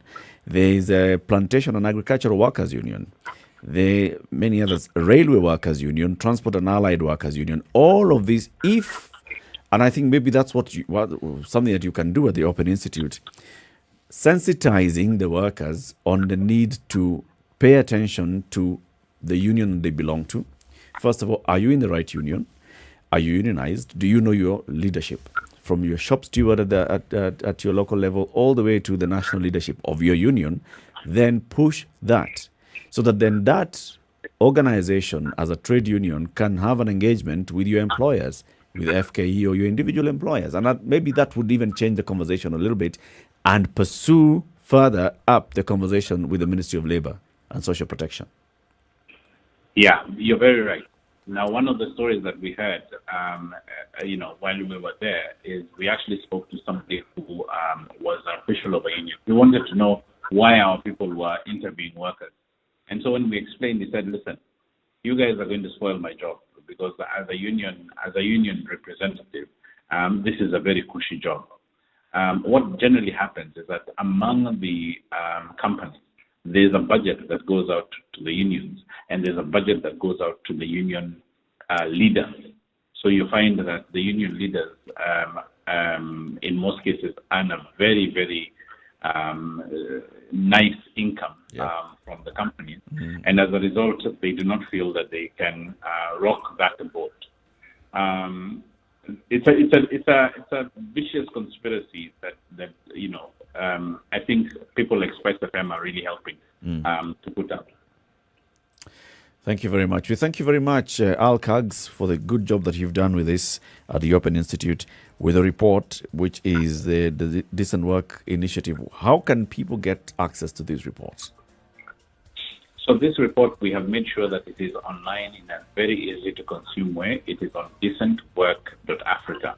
So if you go to www.decentwork.africa, you will be able to review the report that we have done. It's very well visualized so that it's not in long words. It's very easy to be consumed by everyone. Okay, very good stuff. Martin, thank you very much also for sharing your experience with us. Thank you.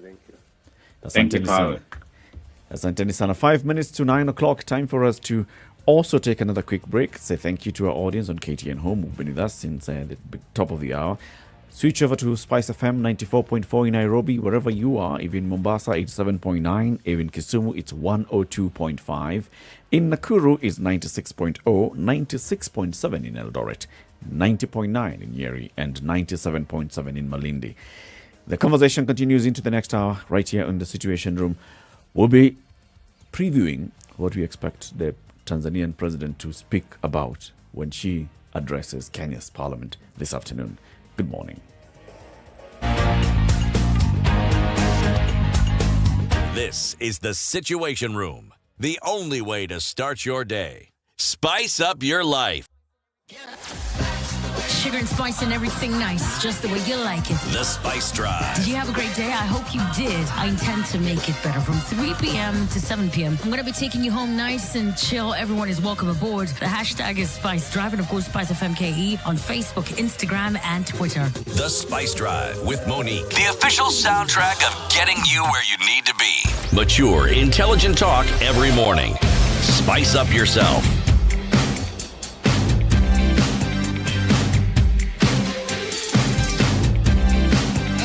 Mornings done right. 94.4 Spice so FM, there's the other Nairobi. conversation that we didn't have enough time to delve into. Just listening to Martin Wairegi and his experience. A, expectation. B, reality. So somebody is an A student because by the time you're actually being admitted to the University of Nairobi to study engineering, you scored highly. You did well. Did well in your O-levels. Go to university, 6 years in an engineering course, graduate, and then you're going now into the job market, into the labor market, and you expect that you're going to practice what you have studied for 6 years. You get there, you find, yes, the machines are there, but your first job is completely manual. So you start wondering and asking yourself, so now, what does that mean? How do you bridge that expectation? There are very many people who, whenever you have this conversation, they're like, just because you suffered doesn't mean that everybody else behind you that's the experience they should go through. Just because your first job was, at a low level, shop floor, doesn't mean that everybody should join the job market as shop floor. Like shop floor. Yeah. How do you balance that, City? It's something that I think, even as you're being taught and trained to be whatever profession you're being trained, part of the training ought to inculcate the sense of reality of what to expect in the job market. Because the job market doesn't really care what you studied. They offer you what they can, what they need. Now, if you have expertise, you'll probably be brought in because they figure we're getting 2 for the price of 1. This person has expertise, and should we need the expertise, they're already here. Yeah, we'll have them on board. But what we'd like them to do, meanwhile, is this. It's a reality. See? How many people do we hear of who have gone to university, studied, been in other disciplines, and yet they are border riders. Absolutely. Some are in the business of selling mandazis. Some are in the business of you name it. And yet, their qualification is something completely different. Yeah. Yeah, I mean, even your expectation. I think a lot of times what happens is that your expectation then gets swallowed up by the reality on the ground. That your expectation could have been that you will be the one who's supervising X number of people, you will be fulfilling a certain job. But the reality on the ground is, look here, this is what is available, this is what we have. And are you going to wait to fulfill that expectation, or are you going to eat? Which is what Martin was saying. Do what needs to be done now. Yeah. Okay, you've studied, you're an engineer, you'll be coming up to, design solutions in this particular It's manner. expectations, really. And what you're hearing is a stark reality colliding with your expectations, and then comes disappointment. But also remember, there is pressure that other people have. Sometimes your studying was made a reality because of the sacrifices that were made. Yes. And so your expectations is also aligned with what you feel is the burden of making sure that you live up to the expectations Your of parents, those your community. who sacrificed for you. Yes. And let's talk about this a bit Yes. into the next hour. Okay. But first, let's take a look at traffic at 9 a.m. Good morning.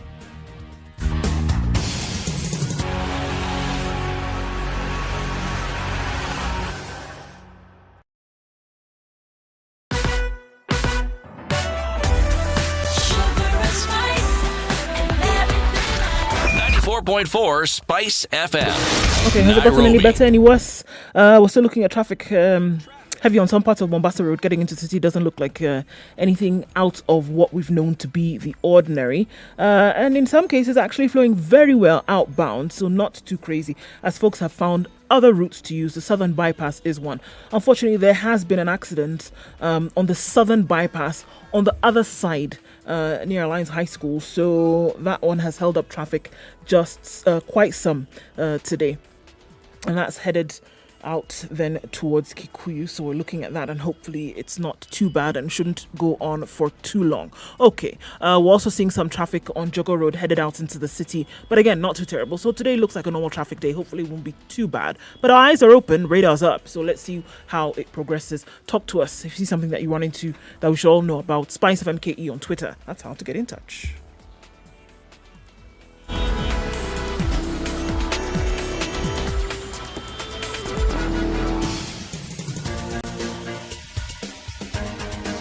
This is The Situation Room, the home of hard-hitting political commentary and penetrating insights about the state of the nation. This is a talk radio experience like no other. The Situation Room, a place for hard truths, debates, and elevated conversations. The Situation Room, witty, political, engaging, deep, controversial. In the room, we have C.T. Muga, researcher, academic, seasoned political observer, a fountain of wisdom in these politically uncertain times. Ndu Oko, Nigerian by birth, Kenyan by choice, communications expert, Pan-Africanist, a truth seeker and believer in people power, and Eric Latif, agent provocateur, the man in the chair, seasoned journalist, news hound, a man who believes in punching up, not down.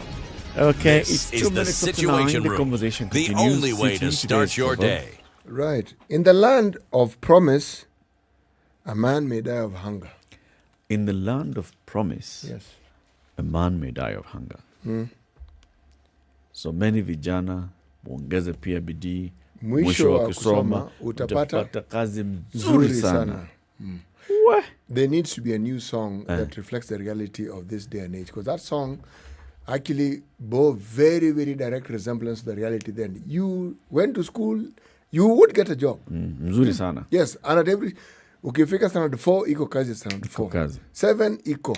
Form 2 iko. Form 4, Form 6. Top of the world. In fact, many people would not even think of university because you'd get a job, you'd be trained on the job, and you'd continue. You may end up with that very degree that you wanted when you go to university.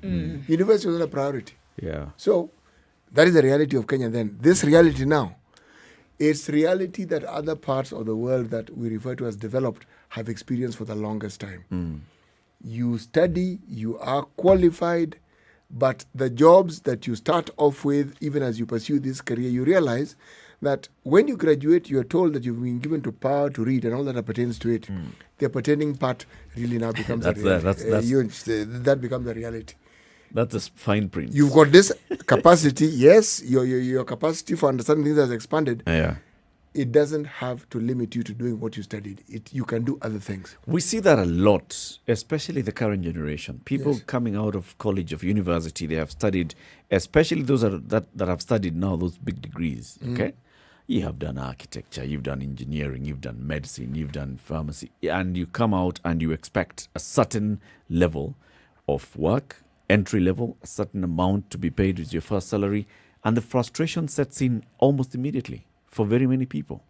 You're wondering, so why on earth did I spend 7 years studying architecture if I am not even going to be asked to look at to even design a building? You know, I'm taking time and I'm told, you're in this mujengo and your work is to I am laughing because a friend of mine who studied engineering when I was still young and was a student told me something very interesting. He told me, you guys, according to him, who studied BA in undergraduate, you're very lucky. I asked him, what do you mean? Said, we studied engineering and then you become our bosses. I said, explain what you mean. Said, no, but people who manage us don't have engineering degrees. I said, yeah, but they didn't need to study engineering to manage people. Engineering does not teach you management of an organization necessarily. Not necessarily. That's why MBA courses were as popular as they were. Yeah. Because somebody has this discipline that they have studied and they realize, something? If I want to understand management, let me do an MBA. Yes. Okay.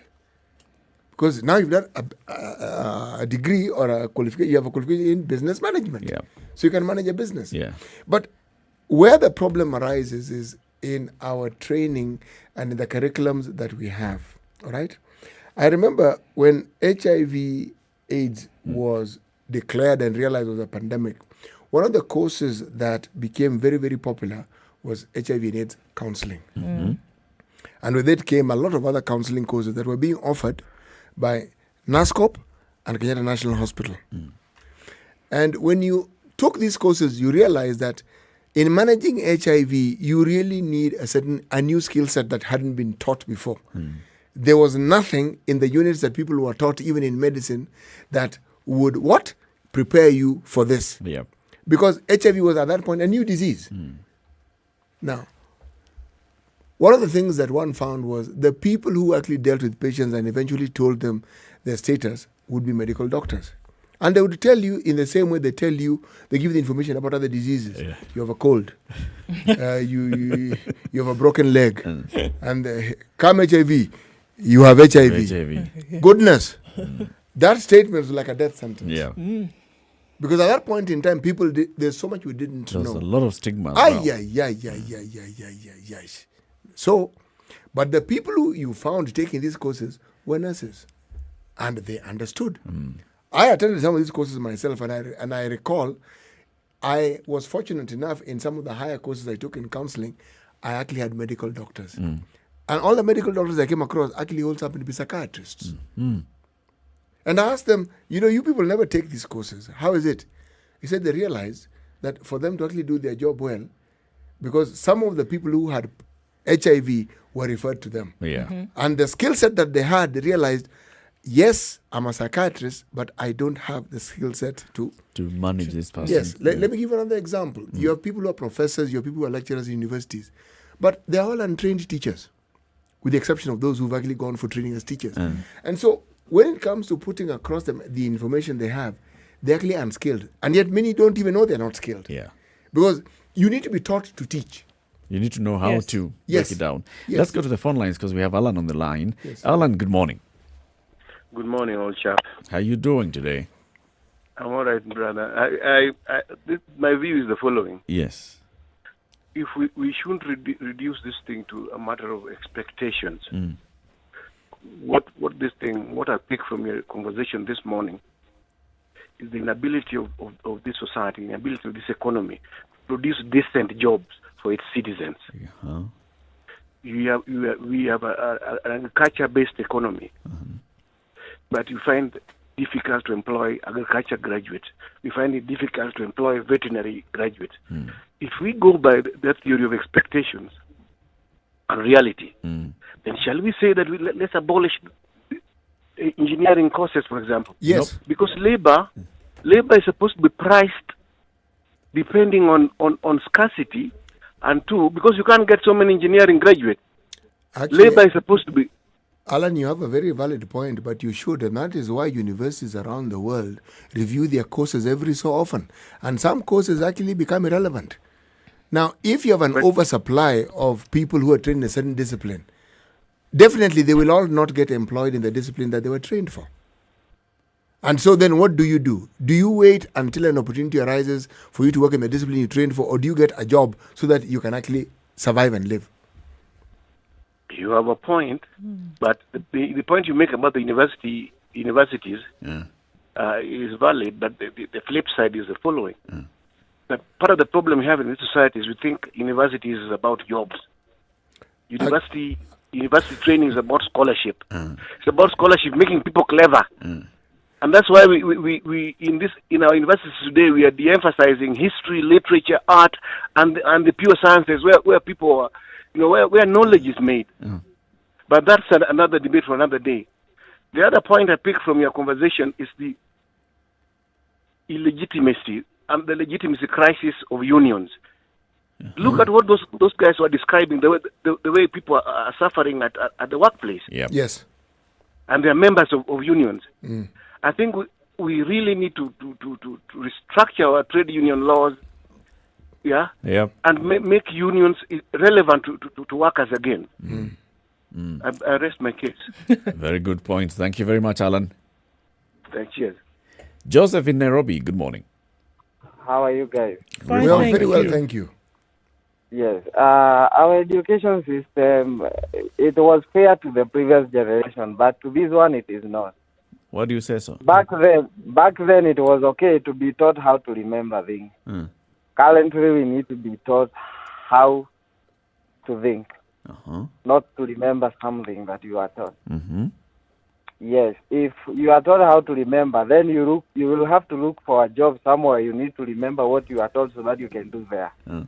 But if you are taught how to think, you can come up with something, get alone and move on. Mm. Yeah, so that expectation of getting a job will not be there. That's very true. Thank you very much, Joseph. Let's hear from you as well. 0719-012-600. What do you think? I mean, there's a seemingly disconnect between the education that people are going through and the job market, and then also the level at which they join the job market. Because what we were hearing from Martin was direct frustration. He took to Twitter and he's wondering, 6 years is a long time to I have study. spent 6 years studying engineering. During my internship, I went to good organizations. Here I am, I'm seeking an opportunity. I've been called for a job and I'm working 20-hour shifts. Okay. 8-hour shift plus 6 with the day In we order need to hand over. To hand over. Yeah. And this is bringing issues. Let's go to the phone lines and then we hear from you, City. Dennis in Nairobi. Good morning. Good morning, City, Ndu, and Eric. Good morning, sir. Yeah, I've been listening to that conversation that you've been having with the young man. Mm. It is true about some of those realities. However, I kind of felt that the other guy was blanket condemning the whole industry. Mm-hmm. Whereas it is not the case. That is just, one of the places. But it does not mean that everybody everywhere else has got the same kind of reality that guy is going through. Mm. However, I'm an engineer myself. Mm-hmm.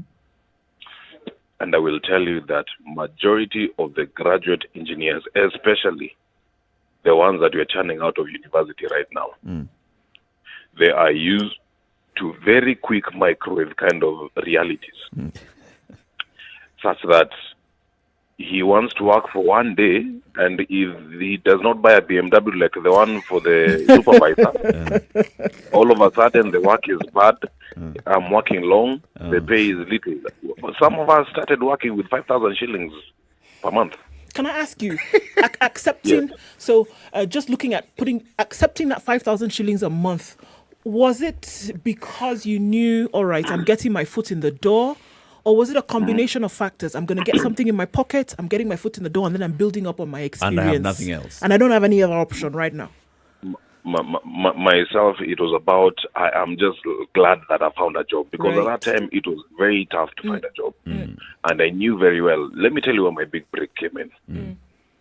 One day when you are going for a certain workshop, a guy saw the way I was doing my job so diligently. And he came and he told me, look, are you willing to come to this company X? I'm not going to name it. Mm-hmm. And I told him, yes, well and good. And he told me, look, pass up my CV and we shall do this. Okay. And I went and told my manager that I have been offered this other job at place XYZ. And it has been a pleasure for me working with you. I have gained these particular skills and I'm very grateful about it. Yeah. The golden handshake they gave me when I was leaving actually was the reality of it. But one thing with engineers, because you see their levels, there's artisan, there's technician, and there's engineer. And when you go down there, you have to start as an artisan. You start from the bottom. You have to start from the bottom. The problem with them is that they want to come and start rotating on office chairs. But you're an engineer, Buana. Yes, that's the mindset. but that is not the reality. Yeah. The reality, as one of the callers said, is completely different from what people are doing. So let also, as much as the company should also work on the welfare, let us also be alive to the realities of what should be done. How do we cure this, Dennis? How do we cure this from at everybody who's graduating from polytechnic, from university, on what to expect in the job market? Well, the lecturers should be very alive to the fact that they've got to talk to their students on the realities of life. This thing that even CT is saying, we give you the power to read and all that pertains to this thing, it does not exist these days. That is why in every other course, they introduce a certain course of entrepreneurship. So you can learn to do it on your own. so you can learn to do it on your own. And it is world over. I have worked at Ford Motor Company, and I used to work a 10-hour shift with a 1-hour break. So it is just not in Kenya. It is everywhere. It's everywhere. Thank you very much, Yeah. Dennis. Asante sana. Dr. Marjan in Mombasa. Thank you. Good morning in the Situation Room. Good morning, sir. Dr. While listening to all these people talking, I couldn't help but think that what was being described is like our Saudi Arabia in the industrial area, whereby you are promised one thing and given another, and you're being promised this pay, and you're given a different pay, and the situation changes every day. But what I will say, there are rules and policies and regulators over all these. You know, from the unions to FKE, KMA, and even the government itself. But what complicates all these from the right things being done, you'll find the people in governance are the people who own some of these factories. So it is their interest to maximize their profit rather than taking the welfare of the people.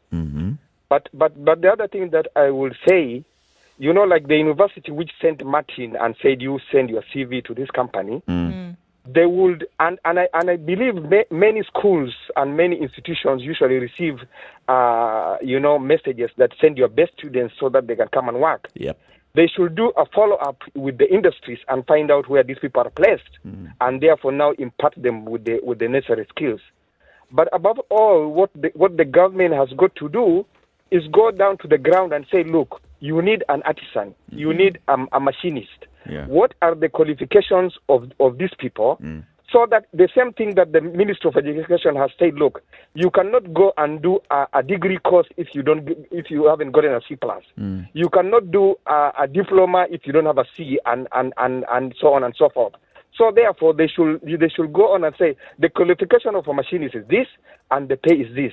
But what has come up from here, which is very clear, Martin was describing AVA. You know, the big companies that have got policies and multinationals. I believe if you go to, even in Saudi, if you go to Coca-Cola, you go to Pepsi-Cola, they have international standards that they follow.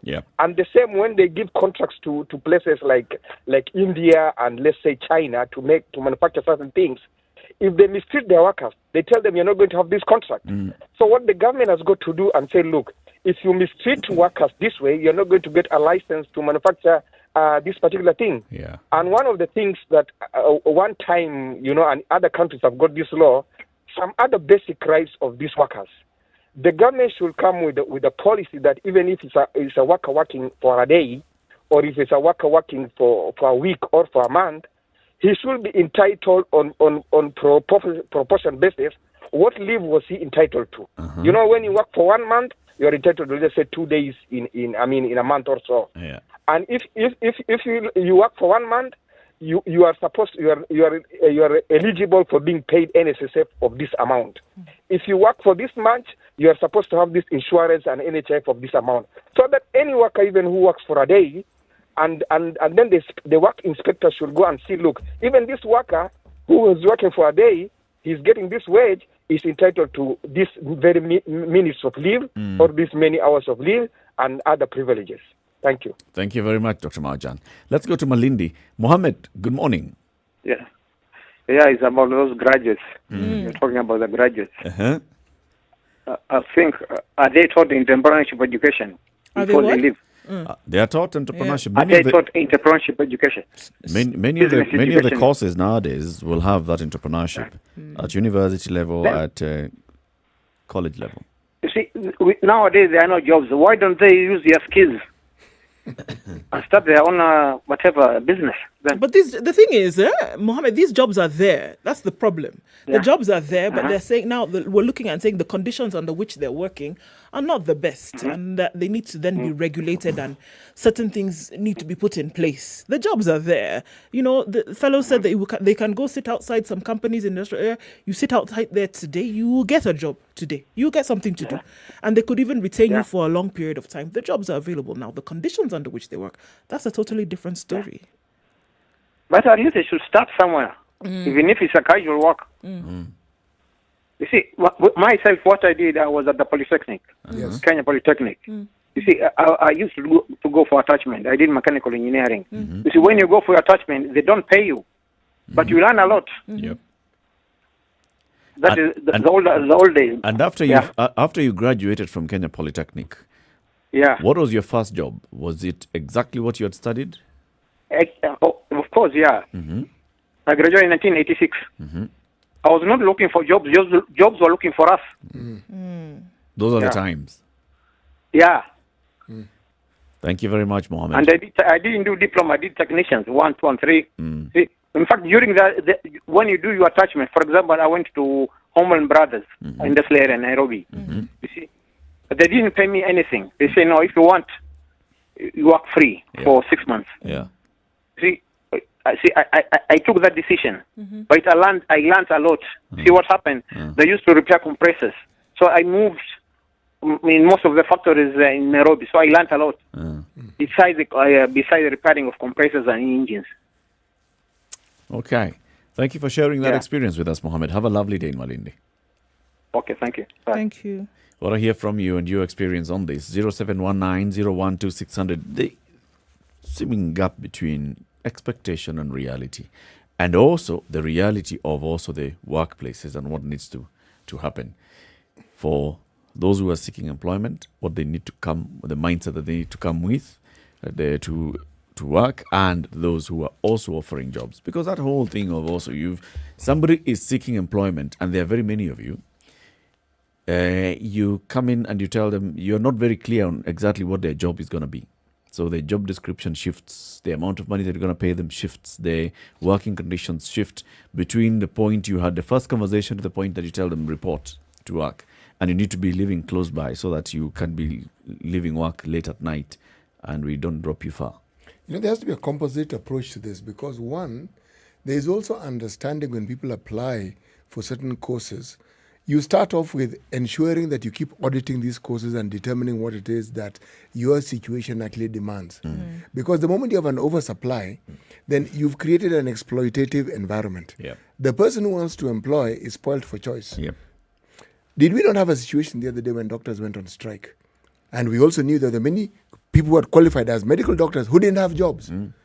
And did we not see situations where they say, okay, you just stay. In fact, you go. You stay there. We'll employ other people.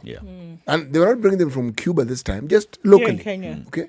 Now, the moment, does it not also happen with the teachers?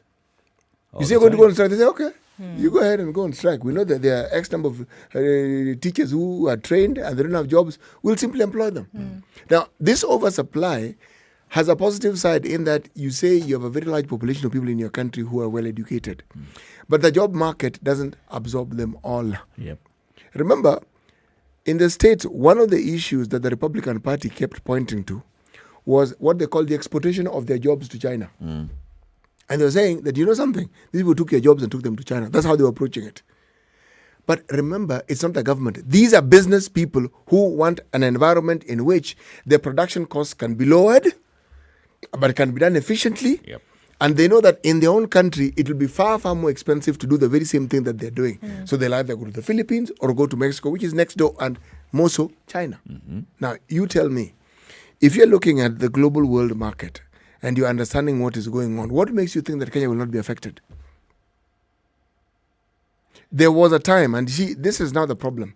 There was a time when these problems didn't really exist. You qualified, you got a job. It was as simple as that. And that is the mindset that people still have, and we haven't moved away from it. I have worked with the people who studied as microbiology to the level of master's programs, and you find you can't get a job.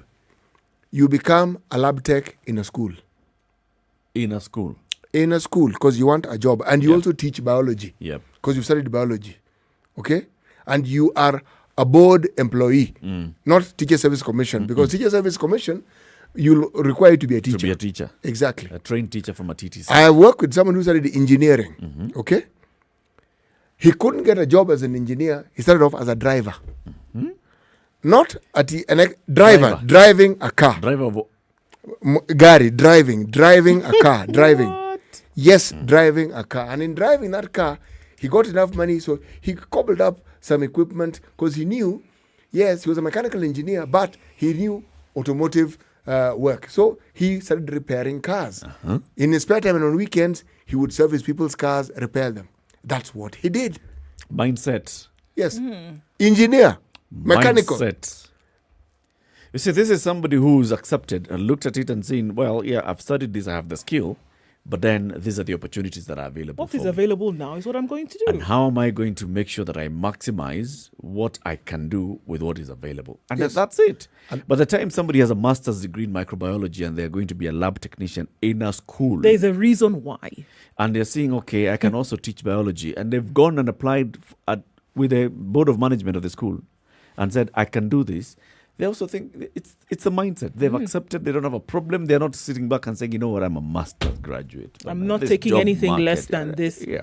And you know, somewhere along the line, please remember, in the workplace, if you're in a school, you'll come across parents. Yes. Sooner or later, if you're dealing, someone asks, but this teacher seems very good. And a discussion arises.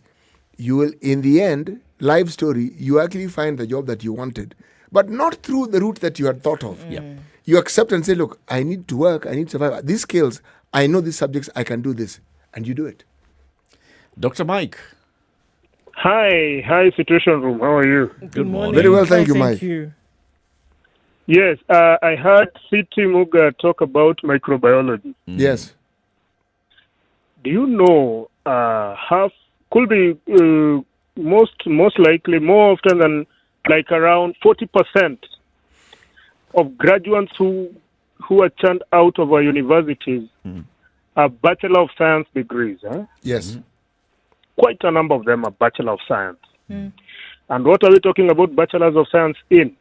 Microbiology, biochemistry, biotechnology. Yes. They are those disciplines, which in the medical space we call them monodisciplines. These qualifications are so ambiguous in the sense that they do not have professional accreditation in this country. That is one. So you can study for 5 years in biotech or micro, and you'll never be allowed to touch a specimen because the law by itself does not allow you. Right. The law will just allow those diploma holders in medical laboratory to touch those specimens and to report.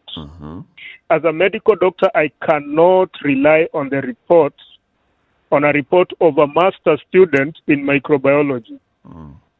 But I will rely on a report written by a diploma holder in those we call medical lab techs. laboratory. Those we call lab techs. Yes. So what am I saying? This has been happening right from the time of around early 2000. We've been churning out a lot of graduates in this science. I call them monodisciplines ambiguous courses in this country. And what I'm foreseeing is a scenario where we'll have a whole generation of depressed people because what they did for them to survive, they are now selling drugs. Yeah. These pharmaceutical companies took them up. Yeah. And based on one unit that they did in their course called pharmacology, they are all around. They're sales reps now. They are now sales reps in one thing only, drugs. So it is not a person, again, you can transfer the skills to go and sell motor vehicles. You cannot, again, take that skill and take it to sell land or real estate. You get the thing? Yes. So, and as it is right now, there are so many in the country until I foresee a scenario where we'll have a whole lot of depressed people because still the universities are bringing them out. So I don't know, we have a researcher in studio. Is it that the universities have a target in terms of revenues that they need to collect from these parallel degree programs that they actually churn out? Let me respond in two ways, Mike. One, the research world employed these microbiologists. But as you correctly put it, the certification was actually focused on lab techs. So many of them who work in the research world have actually sought certification. And once you qualify with that certification, you can then work in a research setting and elsewhere, okay? But there's a limit to how many research situations you're going to find yourself in. Yep. Those who are produced are more than the situations that would need the expertise. So universities are just churning out people. It's not just take a review of the courses that are offered and tell me which course in the universities, even the popular ones, don't churn out people then are required in the economy. Yeah, Tell that's me. for sure. In hundreds and thousands. The taking of so we're saying that basically the taking of students is not commensurate to the demand in the society. No. It's not. Or even aligning it's a lot to more. the It's not even considered. Absolutely. It's not even considered like this is what we need. In fact, the system is so broken. Which country in this world do you know that has jobless doctors? Kenya. Do you know, I now know of some physicians, masters, qualified physicians, who are too broke to afford rent in Umoja Inako. It is in this country that I know of a graduate engineer who works in one of the security firms as a dog handler. No, not an engineer, a vet. He's not a vet in that security firm. He's a dog but handler. He works in the dog unit as a dog handler. And yet he trained as a veterinary doctor. He's Dr. So-and-so. Dog handler. And I also know of a certain Dr. So-and-so who works in that particular, security firm as a person who receives these parcels. Those guys who receive parcels and dispatch. Yeah. This is a vet. Yeah. Basically, the generation is just surviving. We have already broken the system, and until I don't know what will rescue us. It is terrible. Thank you, Dr. Mike. Have a lovely day. 28 minutes to 10. Taking more of your calls, 0719-012-600. But in the meantime, let's take a break. GenerationNextChallenge.com is where you need to go and register your child so that at least, if nothing else, they get to understand and improve their math and computational skills and how to relate math to real life. GenerationNextChallenge.com. Log on there and register your child today. Good morning.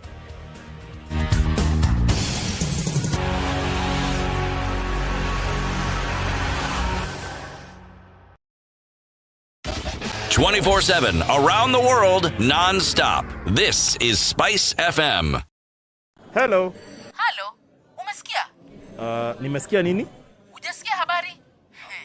Hebu acha nikuambie. Kile kimetokea. Hello? Hello?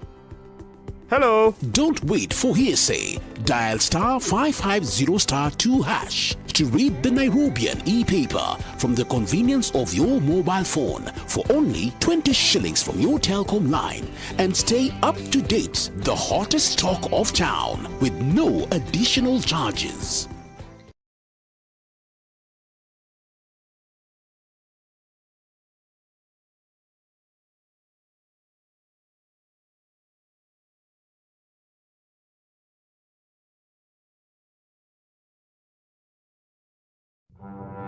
Have you seen them?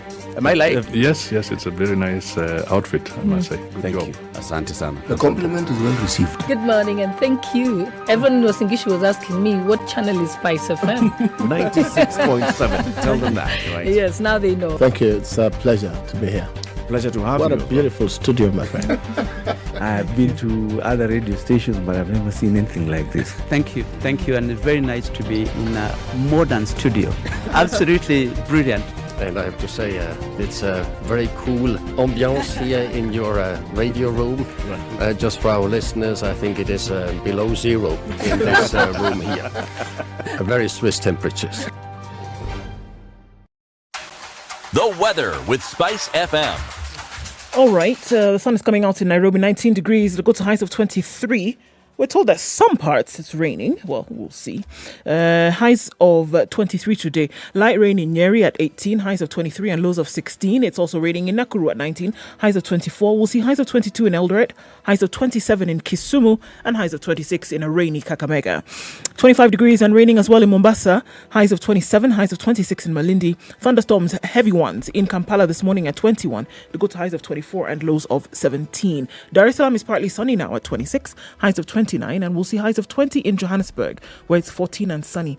Cloudy conditions in Lagos at 26, highs of 32, highs of 30 in Kinshasa, where it's raining slightly. 28 degrees in Beijing, highs of just that today. 7 degrees and mostly cloudy conditions in Paris, going to highs of 13. 12 will be the high in London. It's mostly cloudy at 6. And coming into Wednesday proper in New York, it's 12 degrees and cloudy. It'll go to highs of 20 and lows of 11.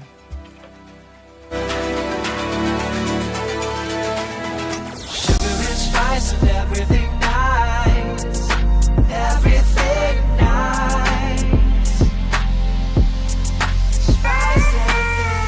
Spice up your life. If you're trying to get in and out of the CBD, now would be the time to do so, because President Samia Suluhu will be addressing Parliament at 2:30 this afternoon. And the roads around Parliament buildings and within that general vicinity will be closed. So in and out of the city before that happens. Otherwise, you will not move. And traffic is going to be there. And traffic is going to be quite heavy thereafter. So be ready if you have business in the CBD, or if you're in the CBD, if you're not leaving early, you're going to be there for some time today, and the traffic is probably going to be epic. That's just a warning in advance of time for what's happening within the city. And then she will be going to the airport thereafter. So plan ahead of time, guys. Yeah, it's going to be crazy. SpiceFM KE on Twitter. Let's talk.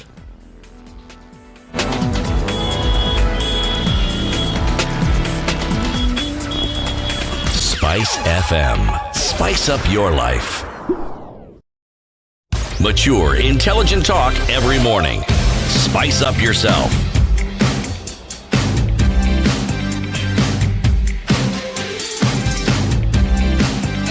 Mornings done All right, right. 23 minutes to the top of the hour and the end of today's show. So President Samia Suluhu Hassan will be addressing our members of Parliament. Joint sitting of Parliament. Members of the National Assembly and the Senate this afternoon. Earlier, as we were doing the newspaper review, he said it's been termed as, a great honor that's accorded a head of state to address a friendly nation's parliament, representatives of the people. I know you're given this opportunity to come and, speak to the country's lawmakers. So, the other presidents that have done this are Goodluck Jonathan of Nigeria in 2013, and the same Tanzania, Jakaya Kikwete in 2015. And like you were saying, addressing a foreign parliament is considered an honor to any visiting head of state, because essentially you're talking to the folks who make the laws of the land, who, are responsible for the country running at some level in a certain way. And so here you are saying, I've come to address you, to share ideas, to give my ideas kind of thing.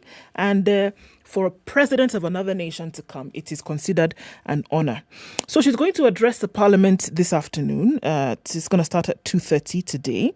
And it's just weeks after she was sworn in as president, after the demise of the late John Pombe Magufuli. And so it's said to be, it's going to be a different address, because when former President Kikwete addressed lawmakers at the tail end of his second term, she's doing this at the beginning of her term. And it's said to have come at a time where relations between the two countries have been frosty. And so also Kikwete said that the ties between the two countries were strongest during his term. And so maybe they're a bit weakened now because of certain things that have happened over time. And so now it would look as though this is an opportunity for her to cement the relationships between both countries and to kind of weed out any kind of problems or, diplomatic issues that there were here and there. And to say that she's been then welcomed into the house is, come into my parlor and have a seat is essentially what is happening today. And it'll be very interesting to see what she has to say. And we know that certain deals were signed yesterday. So now as she then talks to the lawmakers and legislators, I think speculation is rife in terms of what she will what she's going to say. When she speaks. Well, I think a lot of it will just be a lot of diplomatic speak, just like with the Jakaya Mrisho Kikwete. Yeah. You talk about the relationship between your two countries. You even give those historical and connections between the two peoples and say, just like Kikwete said it, Magufuli said it. We have Masais in Kenya, Masais in Tanzania. We have Meru, we have Luo. Talking about we are. She said it yesterday. Sisi ni mandugu. Right? We are not just neighbors. We are brother and sister. We're siblings. We are a bit of the same cloth. We are one and the same people. She may talk about, the East Africa community and the bid for integration. She may talk about, those trade relations between this, the diplomatic ties between this. The big thing that I see here is the effort that our president has made in trying to make our neighbors very comfortable with Kenya. Our president has actually rolled out the red carpet for all presidents in the region. 3 Tanzanian presidents. The Mzee of the region, Kaguta. Somalia's president has received this kind of welcome. Ethiopia's prime ministers have received this kind of welcome. South Sudan's president has received this kind of welcome. How many of them have reciprocated? And that's my beef. How many? When it comes to does it signify anything when you see, for example, that our president has been invited to Uganda, received a state visit, accorded the honor of addressing Uganda's parliament. Our president has been invited to Rwanda. Our president has gone to Tanzania. Has he gone on a state visit to Tanzania? What kind of reception has he received in Tanzania? He has gone to President Magufuli's home and said, you know what, I want to come and visit you at home. They went together with the president and visited his ailing mother, Magufuli's ailing mother, in hospital. Our president has basically just extended the entire arm, plus the shoulder, to our neighbors. Are our neighbors reciprocating? But Eric, surely, if I come to your house and the first thing that I am received with is, say, a big fruit, even before I enter the house, and then I have somebody untying my shoelaces and affording me brand new slippers to wear as I walk in. That is how you receive visitors. Yes. You come into my house, I tell you, no, don't remove your shoes, don't even touch, just come and sit down. And then all the seats in my house are upright. There are none of these sofas. That is my house. Yes. I am not going to buy the sort of sofas you have in your house to put in my house just because that's how you welcome your visitors. That's how I welcome my visitors. But look at what Eric is saying. Invite me. I've invited you. And I have welcomed you in this manner. I have slaughtered my prized bull for you. I have brought in people to do all those things that you've said. Wash your feet, do everything. And then you leave and go. You don't reciprocate. No, Eric, what I'm trying to say is, look, you cannot say that our president was not welcomed when he visited these countries. He was welcomed. But he was welcomed in the way these people welcome visitors. Eric wants the only time there'll be a complaint. Internationally recognized state visit. Yes. The addressing of when Parliament. Our president goes to Arusha to attend an EAC meeting, that is not a state visit to Tanzania. How many state visits has the president made to Tanzania? I don't know. The point I'm trying to make here. Actually, I am not sure. So, okay. And how many? Okay. Have other presidents visited these other countries and have been allowed to address their parliaments? Which other countries? Like Tanzania. Have we heard of somebody visiting visiting president? Tanzania? Have there been state visits of other presidents in Tanzania? Yes, there have been. Yes. And that's what I'm saying. Have they addressed their parliament? What I'm trying to say is maybe they don't allow their visitors to address their parliament. We do. Is there a state visit that has been made by our president to Tanzania on the invitation of the government of Tanzania? Not that I know of. That's the thing I'm saying. If you look at Kikwete received 2 sitting American presidents. 2. His predecessor had received another one. 3 sitting consecutive American presidents have gone to Tanzania. By passing Clinton, Bush Jr., Obama, came. Okay. After Tanzania, he came. It's okay. What kind of reception were they receiving, those presidents? Remember when Obama was senator? We allowed him to address our students. Remember? Yeah, he came here and we received him like a big man. I'm trying to tell you that's how we receive people. That's us.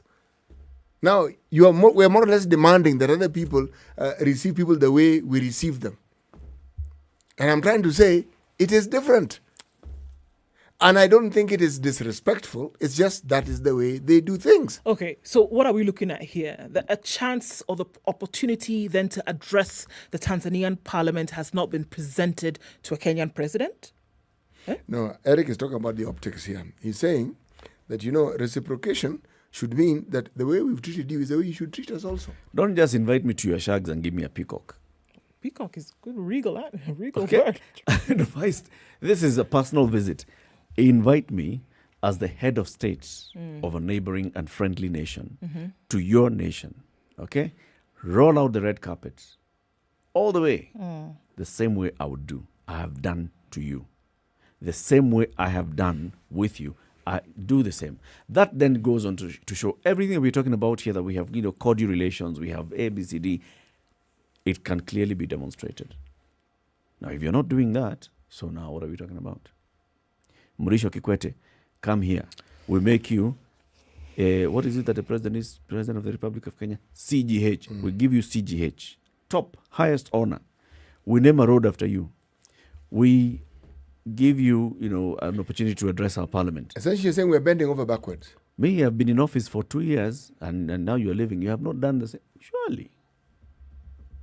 I see your point. Come in, Magufuli. Okay, you have all those issues, but we invite you. We do the same thing. State banquet, blah, blah, blah, blah, blah. Perhaps the times would change. Perhaps you're looking at a different era now, whereby you're not wrapping things up, but she's starting out. And decided, okay, let me come to Kenya. This is the first country she's visited. This is the first country she's visiting after her, entering into her presidential role, right? And she said, let me come over for a visit. You never know. This could be the tides that are changing, and to say, okay, could the cooperation be a lot different? Could we see that things would change? However, when just look at the economic landscape of the region, for example, we had a lot of these international organizations saying that they were going to change their base from Nairobi to Dar es Salaam, for example. Yes. And then there was kind of like this unseen and unheard rivalry between the two nations. We looked at the border issues. We looked at the COVID situation. We looked at so many things that would now be termed as characterizing these frosty relations between Kenya and Tanzania. And then she becomes president, and the first country she comes to visit is Kenya. Now, it could be the beginning. She's gone to Uganda. She went to Uganda before us. Did she? Yes. Okay.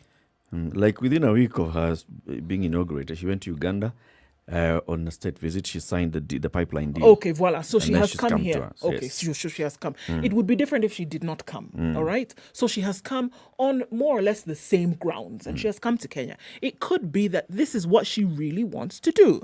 But it's clear that what she's looking at is a coming together of the countries in the region.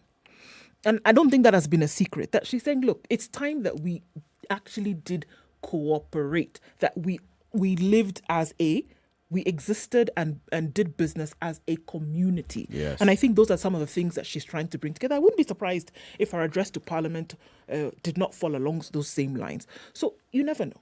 There could be a reciprocal invitation when she gets back to Dodoma. There actually has been. She has already made that Come. invitation and said, during this year's independence celebrations in December, we want you to be the chief guests. So I think that is an indication that there's a state visit in the offing for our president.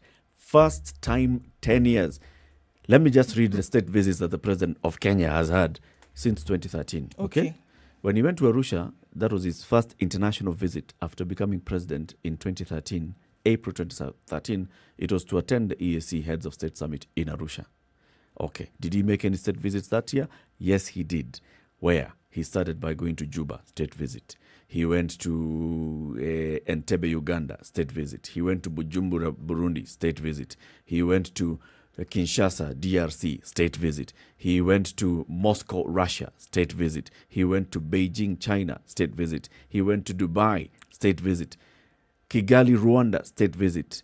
Have you seen? He's been to Juba, he's been to Uganda, he's been to Bunjub, he's been to all the other East African countries on a state visit, but these guys here have not accorded him that state visit.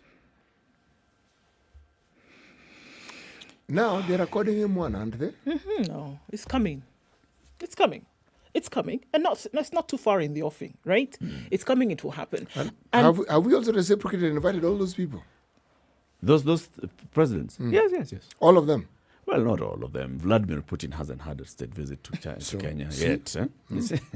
And he hasn't addressed our parliament yet. No, not just yet.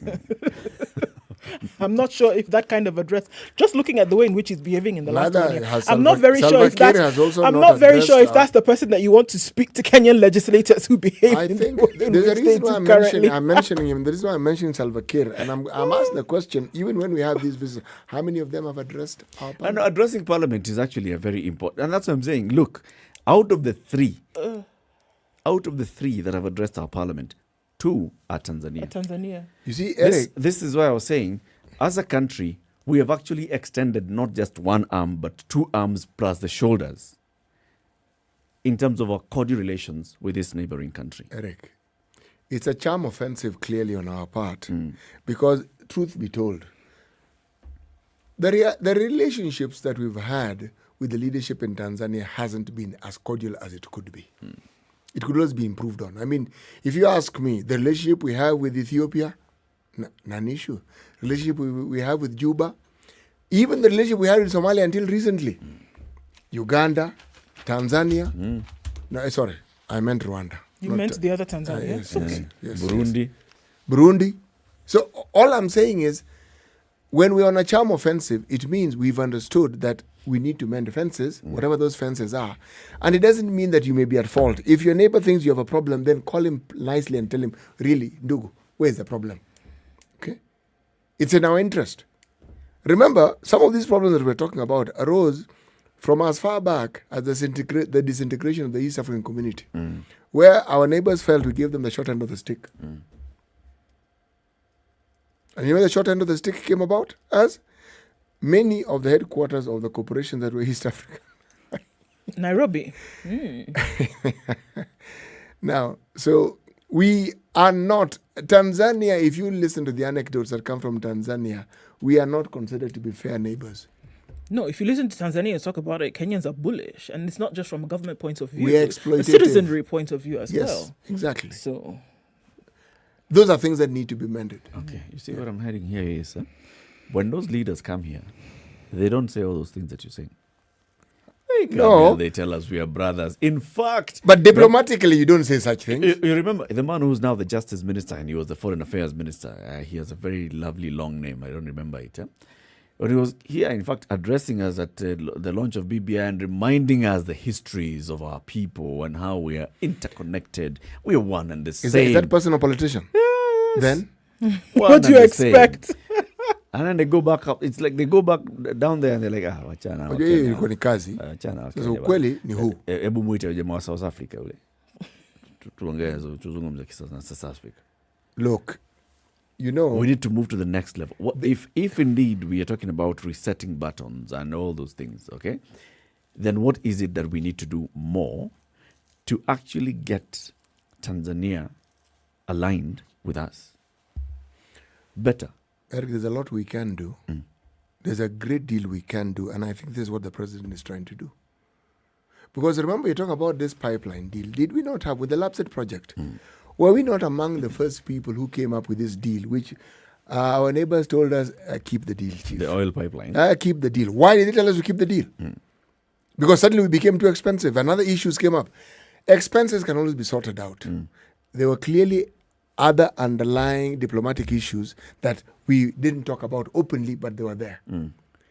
When your neighbor has a problem with you, it doesn't mean that you have a problem. It means your neighbor has a problem with you when they see something as a problem. And you need to understand what your neighbor is seeing. Not what you think is not the problem. What they're seeing and what they are considering to be a problem, you must be able to see it. And one of the ways you do it is this. Lovely charm offensive. Please come. Let's chat. Address parliament. Banquet. COVID kando. Let's just, let's have a nice time and come and see how we are nice people. Come and see For us. your sake, we are going to cause a traffic jam that is going to be on our roads Twice in as up many until number midnight. of Don't days. worry. And then just so that you understand how important it is. We'll do it again the next Middle day. of town, we are going to cause traffic jams in the middle of town for your sake. And it works. Look, the charm offensive, it's a good thing. It's a good neighborly thing to do. It is. We Africans, even if you eat vegetables which are boiled every day with half-cooked ugali in your house, when visitors come, you go and share. look for a chicken. The only chicken that has just has a few chicks. Yes, you kill that one. If not, you borrow from a neighbor. And you return borrow one of the onions. Yes, it's what we do. That's what I'm saying. We have done very well in terms of charming our neighbor. Yes, but then what do we do after? My expectation now is, with all this, I'm looking at it and everybody is happy. They're like, okay, look, President Samia has come to our country. Look at how she's talking. Look at what she's saying. She's coming to address our parliament. She's going to use very flowery words this afternoon in parliament. She will say very nice and beautiful things. And I'm saying we have seen this before from presidents of Tanzania. The previous two presidents of Tanzania, we have seen this happen. Did the company, is it Vodafone, Vodacom? Vodacom. It's Vodacom. Did it not try to send a Kenyan to go and work as head in Tanzania? What happened? She was sent back, essentially. Come back. Did our Kenyan drivers not get blocked from accessing the Tanzanian side? Yes. Haven't we seen all these things? Yes. Despite all this charm offensive. That's what I'm saying. You're still Eric, I've asked you we the need to turn question. the screw a little bit. Should we not look and ask ourselves what our neighbor is seeing that they consider harmful and why they're reacting this way? Oh, anatuona wapumbavu bana. I don't think so. I Labda. don't think Or so. maybe they're saying, Eric, this aggression and this thievery that we consider to be normal in maybe this they country see, here. okay? You need me, so it's okay. You can. That may be that, but they have a port just like we do. They have even more natural resources than we do. They are bigger than we are. Look, when you have a neighbor, you try and sort things out. And that is what the president is trying to do. Look at it from their point of view. Okay, we are wondering what on earth are you doing to us? Okay, tell us, what are we doing wrong? And how can we right it? Because it's them who seem to think we have a problem. So tell us. So how do we make it work this time? Well, let's wait and see. This is a new Let's wait person. and see now. And She more has said she importantly, will. it's a lady.